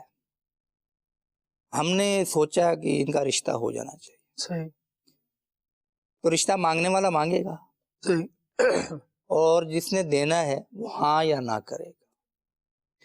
مانگنے والے کو اختیار ہے کہ یہ مانگے، بالکل، کہ رشتہ مانگے۔ دینے والے کو بھی اختیار ہے کہ وہ دے یا منع کرے۔ اگر یہ سوال ہو جائے تم ہوتے کون ہو میرے یہاں رشتہ لانے والے؟ میں تو اصول کی بات کر، پہلے اصول پہ آتا ہوں، پھر کرتے کیا ہم، میں ادھر آ رہا ہوں جدھر آپ لے کے جا رہے ہیں۔ یہ اس کا اختیار تو ہے نا کہ دے رشتہ یا نہ دے۔ اس نے اپنا اختیار استعمال کیا اور رشتے سے منع کر دیا۔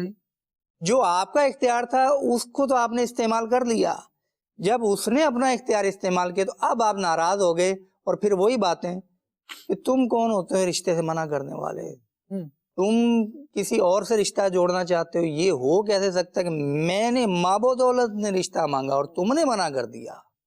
تو بھائی معاملات کے اندر، لین دین کے اندر بے بھی تو ہوتی ہے نا خالد بھائی۔ ایک چیز میں نے خریدنی ہے تو میں اگر دکاندار کو کہوں گا میں یہ خریدنا چاہتا ہوں، دکاندار کہے میں بیچنا چاہتا ہوں، تو بات ختم۔ اور اگر میں نے یہ چیز خریدنی ہے تو دکاندار کہے سوری سر یہ بک چکی ہے، اب میں دکاندار سے لڑائی کروں گا تو مجھے عقل مندی کے کتنے میڈل ملیں گے؟ صحیح، بک چکا ہے نا۔ یا وہ کہہ دے کہ سر یہ بکنے کے لیے نہیں، یہ تو بطور ہم نے شو پیس کے رکھا ہوا ہے، یہ بیچنے کے لیے نہیں ہے۔ اب میں اس دکاندار سے الجھ پڑوں۔ اجارہ بھی معاملات کا حصہ ہے، یہ یعنی کہ وہ اجرت پہ کام کروانا جی۔ تو اگر مجھے کوئی آفر کرے کہ جناب آپ نے یہ کام کرنا ہے اور آپ کو ہم ماہانہ یہ سیلری دیں گے، تو مجھے اختیار تو ہے نا کہ میں منع کر دوں گا، نہیں اتنی سیلری میں معذرت میں نہیں کر سکتا۔ اب وہ میرے سے لڑائی کرے گا، جناب مابو دولت نے آپ کو بولا کہ آپ نے یہاں کام کرنا ہے تو آپ سیلری پہ کہہ رہے ہو نہیں۔ تو بہت ساری چیزیں جو اگلے کو بھی فیصلے کا اختیار ہوتا ہے، تو رشتے میں بھی یہی ہوتا ہے کہ اگلے کو فیصلے کا اختیار ہے۔ اب آپ اگلا سوال پتہ خطرناک کون سا ہوتا ہے؟ وجہ بتاؤ، میرے بیٹے یا بیٹی میں کمی کیا ہے، تمہیں مسئلہ کیا ہے، تم کیوں نہیں یہ چاہتے؟ اتنا اچھا رشتہ ہے، میرے بیٹے کی ٹانگ ٹوٹی ہوئی ہے، میرے بیٹے کا یہ مسئلہ ہے، اس طرح اس کو ہائپ کے اوپر لے جاتے ہیں۔ پھر وہ رشتہ جو خاندان کو مضبوط کرنے کے لیے کام آتا ہے، اس رشتے کی بنیاد پر آپ نے خاندان کو توڑ پھوڑ کے رکھ دیا۔ نئے رشتے قائم نہیں ہوئے تو آپ نے پرانا رشتہ بھی ختم کر کے رکھ دیا کہ آج سے تیری میری ختم۔ اور یہاں تک بھی میں نے ایک خاندان میں دیکھا کہ انہوں نے کوئی وعدہ نہیں کیا تھا، اس میں بھی بعد کا ننہال ددہال کا بھی آ جاتا ہے۔ اچھا، جو بچوں کے ایک لڑکا تھا، اس کا ماموں تھا، تو جو خاندان تھا وہ شاید انہوں نے ذہن میں سوچا ہوگا کہ ہم نے یہاں شادی کرنی ہے، تو وہ لڑکے کی شادی اپنی خالہ کی بیٹی کے ساتھ ہو گئی، اپنی پھپھو کی بیٹی کے ساتھ۔ تو وہ ددحال میں ہوگی، یعنی کہ جس کو ہم دادکا بولتے ہیں جی. اور ننہال والے ان سے نہ تو کوئی رشتے کی بات ہوئی تھی، نہ کوئی رضامندی کہ جناب ہم کریں گے، نہ انہوں نے مانگا تھا. میں حیران رہ گیا، انہوں نے کٹ آف کر دیا، انہوں نے جناب وہاں رشتہ کر دیا، ہم نہیں بولتے آپ سے. خاندان ہی کٹ گیا اس کا. وہ جو ماں تھی اکیلی رہ گئی، پورا خاندان اس کا کٹ گیا اس وجہ سے کہ جناب یہ رشتہ تم نے وہاں کیوں کر دیا. حالانکہ کوئی بات بھی نہیں چاہتے، کوئی بات ہوئی ہوتی ہے نا کہ یار ہم سوچ رہے چلو کرتے ہیں آئندہ کریں گے. اچھا بعض اوقات تو ایسے موقع پر رشتہ مانگتے ہیں کہ ابھی بچے ابھی چھوٹے ہوتے ہیں، وہ جی ان کا کر دیں گے. یار وقت آنے دو پھر دیکھیں گے. وہ جی تم تو چاہتے ہی نہیں ہو، تمہارا تو ہمارے ساتھ بنتی ہی نہیں ہے، اللہ تمہارا تو پتہ نہیں سارا کہاں عرشوں پہ پہنچا ہوا ہے. اللہ کے بندے ابھی کیا اگر وہ ہاں کر دے گا تو اس کو بیاہ کے گھر لے آؤ گے کیا؟ ان کو جیسے کہتے ہیں ایڈوانس کا بھی ایڈوانس یہ رشتے مانگتے ہیں. تو رشتے کے ٹاپک پہ کیا میں عرض کروں گی، اگر یہ اصول پیش نظر رکھیں نا، اختیار آپ نے مانگا، سامنے والے کا اختیار ہے کہ وہ منع کرے یا ہاں کرے. آپ سمجھتے ہیں کہ ہونا چاہیے، آپ ری ٹرائی کر دیں، لیکن اس کے بعد کیا ہونا چاہیے؟ کیا توڑ ہونا چاہیے؟ کیا دشمنی ہونی چاہیے؟ یہ غلط ہے. ہمارے ہاں اکثریت اس طرف چلی جاتی. پہلے ہی قرآن و حدیث کا مطالعہ ہو اور ہم ایسے بزرگوں کی صحبت میں آنے والے ہوں جو ہمیں سکھاتے ہیں، جو ہمیں سمجھاتے ہیں، تو انشاءاللہ سیکھے رہیں گے، سمجھے رہیں گے، بات بنی رہے گی تو انشاءاللہ بات اچھے انداز میں آگے بڑھتی بھی رہے گی. مزید کچھ کال شامل کرتے ہیں، فرمائشوں کے میسیجز بھی ہیں اور سوالات بھی ہیں. بہرحال کچھ نہ کچھ شامل کرتے ہیں. حال دل کس کو سنائیں آپ کے ہوتے ہوئے. چیچے وطنی سے میسج ہے، سبحان اللہ. نعت خواہ اسلامی بھائی سیر سے یہ کلام سنا دیں، مدینہ یاد آیا ہے. یہ کلام سنا دیں، بلا لو پھر مجھے اے شاہ بحر و بر مدینے میں. منشن آباد سے میسج ہے اور انہوں نے کلام سننا ہے، مدینے سے بلاوا آ رہا ہے. واہ ذرے جھڑ کر تیری پیزاروں کے، اس کلام کی بھی فرمائش ہے. اور میری الفت مدینے سے یوں ہی نہیں، اس کلام کی بھی فرمائش ہے. کچھ کالز بھی لیتے ہیں اور پھر زید بھائی کی طرف آتے ہیں. جی میرا نام احمد رزاق قاری ہے، میں ضلع اوکاڑا پنجاب 2000 سے بات کر رہا ہوں. پیارے پیارے خالد بھائی، مجھے آپ کا سلسلہ کلیہ صلی اللہ کہتے کہتے ماشاءاللہ بہت ہی اچھا لگتا ہے. نعت خواہ اسلامی بھائی سے کلام کی فرمائش کرنے کی ہمیں یہ کلام سنا دیں. بے خود کیے دیتے ہیں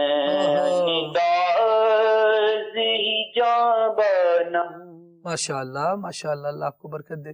مزید یہ سلسلہ ماشاءاللہ بہت پیارا ہے، ہم بہت ہی محبت سے دیکھتے ہیں. اللہ پاک اس سلسلہ کرنے والے سب کی خیر فرمائے. عاشر سنا دیں، کھلے آنکھ صلی اللہ کہتے کہتے. کیا بات ہے جی، اللہ آپ کو برکت دے اور محبت سے دیکھ رہے ہیں، دعوت بھی دیتے رہیں لوگوں کو اور اوروں کو بھی دکھائیں. مدنی چینل دیکھتے رہیں گے، دکھاتے رہیں گے تو انشاءاللہ دینی ماحول بھی اللہ نے چاہا تو بنتا رہے گا. مزید کال. میرا نام محمد ہاشم اطاری ہے، سائیوال سے بات کر رہا ہوں. گزارش ہے کہ مجھے سلام سنا دیں. میری الفت مدینے سے یوں ہی نہیں، میرے آقا کا روزہ مدینے میں ہے. سبحان اللہ، کیا بات ہے جی، اللہ کریم برکت دے. اگر میں صحیح پہنچا ہوں تو آپ نے میسج بھی کیا ہے نا، اور اس میں آپ نے فرمائش کی ہے لمیاتی نظیروں کا. اب کون سا سننا ہے آپ نے دونوں میں سے؟ چلیں جی مزید کال. میں ہوں فاطمہ تاریامین کے نمبر سے، آپ مجھے ایک کلام سنا دے. وہ کیا جو کرم ہے شہ بتہا تیرا، جزاک اللہ خیرا. آمین آمین آمین. ایک کال اور دے دیجیے گا. میرا نام محمد رضوان اطاری ہے، میں سائیوال سے بات کر رہا ہوں. خالد بھائی یہ سلسلہ کھلے آنکھ صلی اللہ کہتے کہتے بہت ہی پیارا ہے. مجھے اس میں یہ نعت سنا دے. بلا لو پھر مجھے اے شاہ بحر و بر مدینے میں پھر روتا ہوا آؤں تیرے در پر مدینے میں.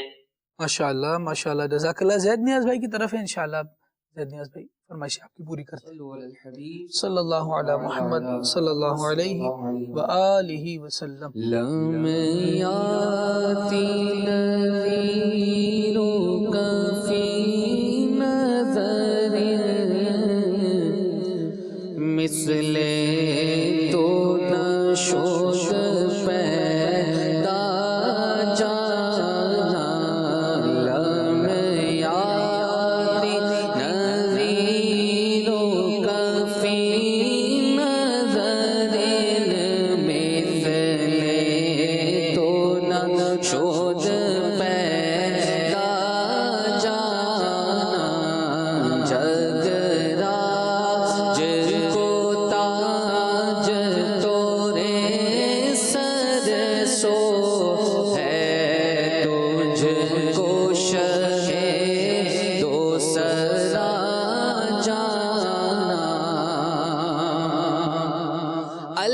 البحر علا والموج طغى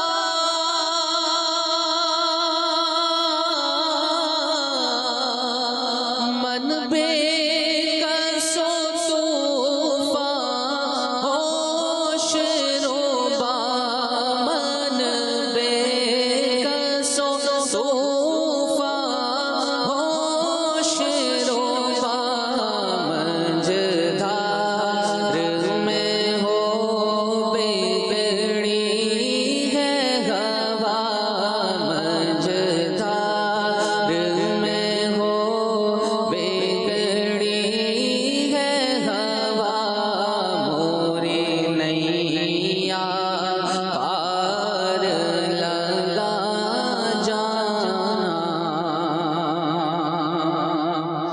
انا فی عطش وسخا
بس خام خام نوائے رضا نہ یہ طرز میری نہ یہ رنگ میرا نہ یہ طرز میری نہ یہ رنگ میرا ارشاد احبا ناطق تھا ارشاد احبا ناطق تھا ناچار اس راہ پڑا جانا لمیاتی نذیروں کفی نظر مثل تو نشد پیدا جانا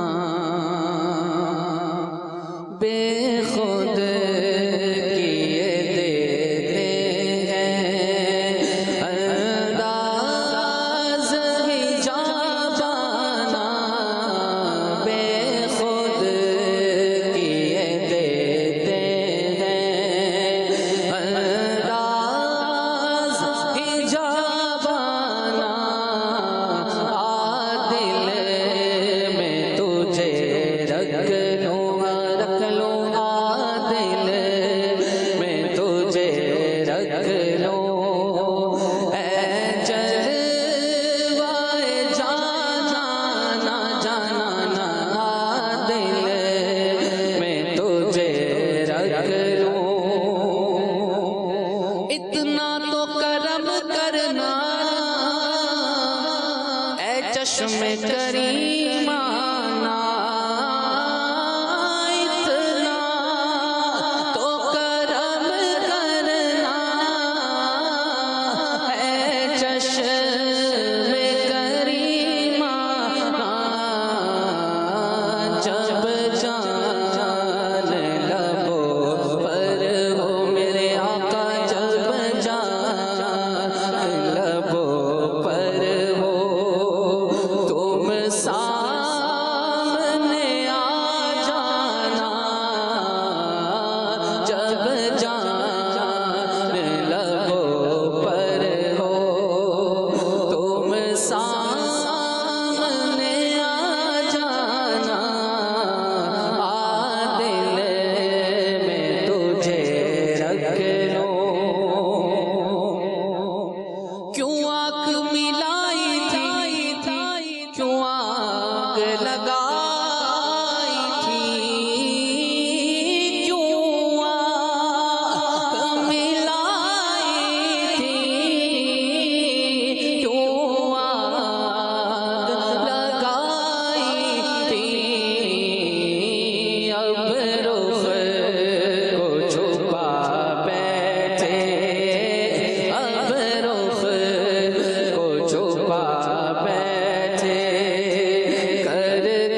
سبحان اللہ سبحان اللہ. جانشین امیر علیہ سنت کا آئیے ایک زبردست پیکیج دیکھتے ہیں.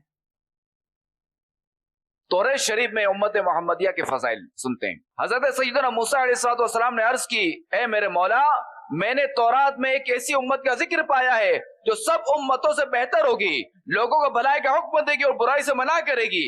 وہ پہلے اور بعد والی تمام کتابوں پر ایمان لائے گی، حتیٰ کہ کانے دجال کو بھی قتل کرے گی. حضرت موسیٰ علیہ السلام نے عرض کی، اے میرے پاک پروردگار، اسے میری امت بنا دے. اللہ تبارک و تعالی نے ارشاد فرمایا، اے موسیٰ، وہ احمد مجتبی کی امت ہے.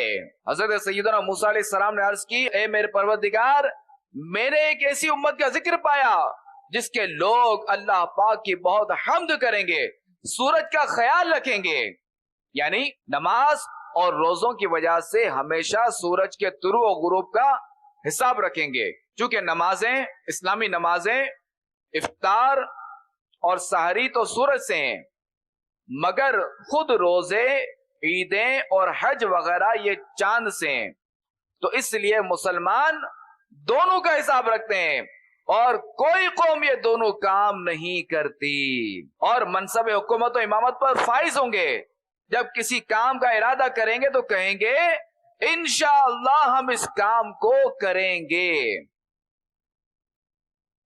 تو حضرت موسیٰ علیہ السلام نے عرض کی، اے میرے پاک پروردگار، اسے میری امت بنا دے. تو اللہ تبارک و تعالی نے ارشاد فرمایا، اے موسیٰ، وہ احمد مجتبی کی امت ہے.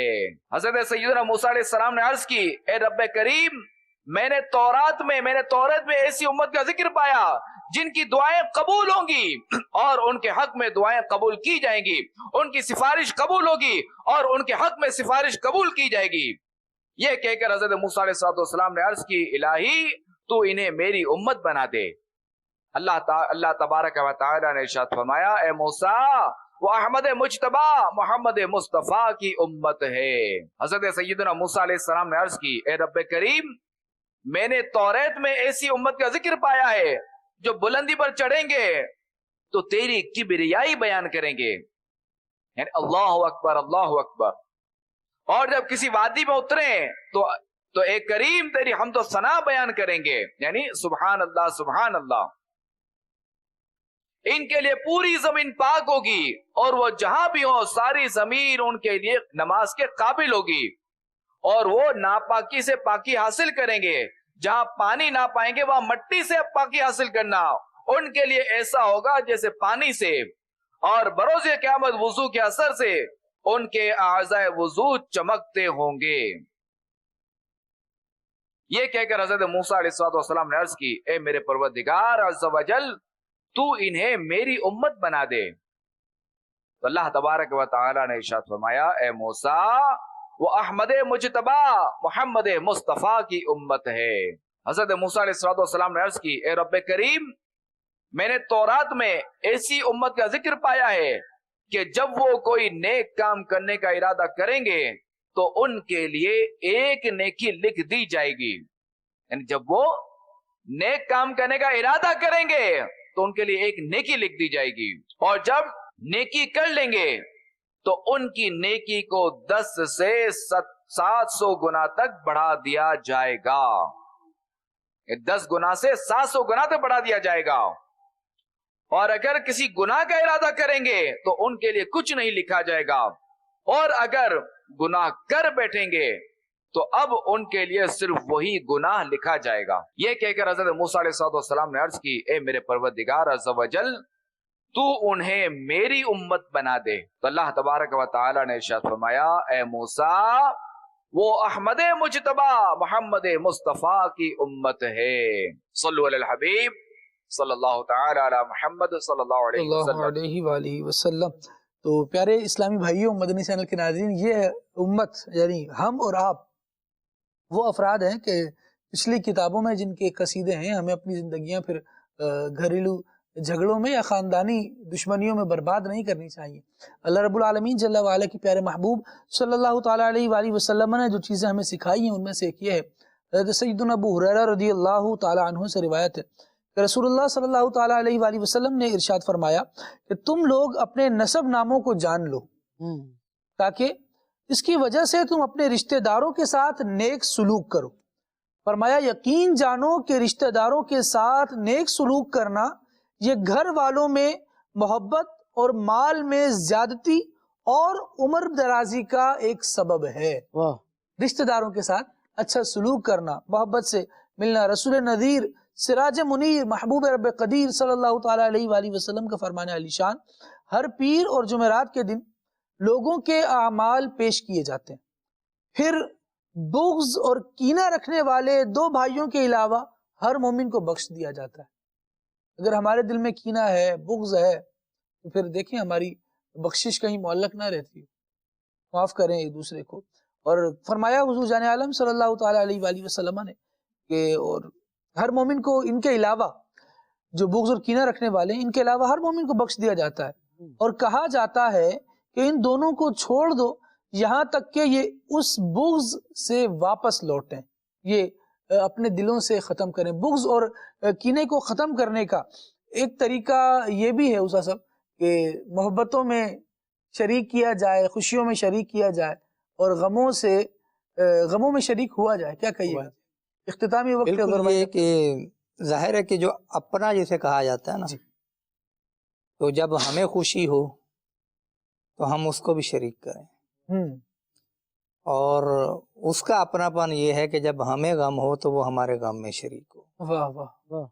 تو یہ بھی ایک وجہ ہوتی ہے کہ جب خوشیوں میں شریک نہیں کرتے ہیں نا، اس وقت پھر پرابلم کھڑی ہوتی ہے کہ یار میرے بھتیجے کی، بھتیجی کی، بھانجے کی، بھانجی کی شادی ہوئی اور آپ نے کسی کو بھی نہیں بلایا ہم میں سے، تو یہ اس کا شکوہ بجا ہے.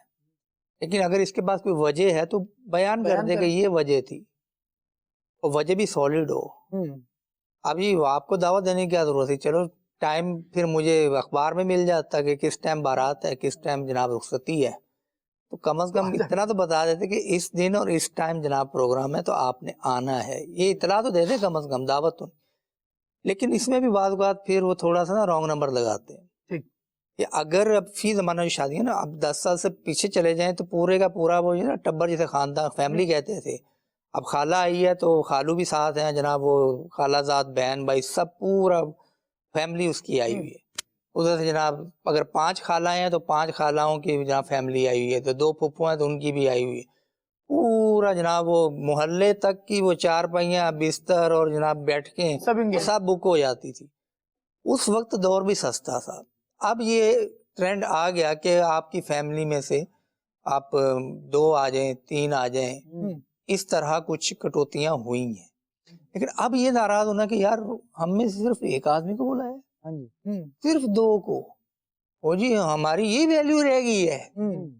پیارے بھائی آپ کی ویلیو اپنی جگہ پر ہے، اس کی ویلیو بھی بہت زیادہ ہو گئی. وہ اتنے سارے رشتے داروں کو سنبھالے گا کیسے بیچارہ. اب تو ایسا بھی معاملہ آ گیا کہ جس دن بارات جانی ہے اس دن رشتے دار پہنچتے ہیں. جی ایسا. اور بارات سے آنے کے بعد ولیمہ کھا کے وہ رخصت ہو جاتے ہیں، سمجھدار لوگ جو ہوتے ہیں. بلکہ کراچی میں تو سب یوں چل رہا ہے کہ ہال میں پہنچے بھائی، ہال میں پہنچے اور وہیں 1 گھنٹے شریک ہو کر واپس ہو. خوشیوں میں شریک ہو کر خوشیوں کو دوبالا کیا جا سکتا ہے. اگر اس انداز سے ہم شریک ہو سکتے ہیں تو ہمیں شریک ہونا چاہیے. خوشیوں میں واویلا اور یہ باتیں کہ اسے نہیں بلایا اسے نہیں بلایا اتنے آنے چاہیے تھے اور اتنے بلانے چاہیے تھے. ہم یوں خوشیوں میں اگر شریک ہو کر دوسروں کی خوشی پھیکی کر دیتے ہیں، مان کر دیتے ہیں، تو بھلا کیا ہمیں بلانا بھی چاہیے، غور کرنے کی حاجت ہے. اللہ کریم ہمیں ایک دوسرے کی قدر کرنے کی توفیق عطا فرمائے. یہ ذہن بنا رہے گا، رشتہ داریاں نہ صرف بنانی ہے بلکہ نبھانی بھی ہیں، یہ بھی ذہن بنا رہے تو انشاءاللہ اللہ نے چاہا تو رب العالمین مسبب الاسباب ہے، وہ اسباب ہمارے لیے بہتر کر دے گا. اللہ کریم کی بارگاہ میں دعا کرتے ہیں سلسلہ پیش کرنے میں غلطی کوتاہی ہو گئی ہو، مالک کریم اپنی رحمت سے معاف فرمائے اور ہمارے اعمال کی، ہمارے افعال کی درستی فرمائے. سبحانک اللہم و بحمدک اشہد ان لا الہ الا انت استغفرک و اتوب الیک. صلاۃ والسلام. اے صبا مصطفیٰ سے کہہ دینا ہم کے مارے سلام کہتے ہیں، یاد کرتے تم کو شام و سحر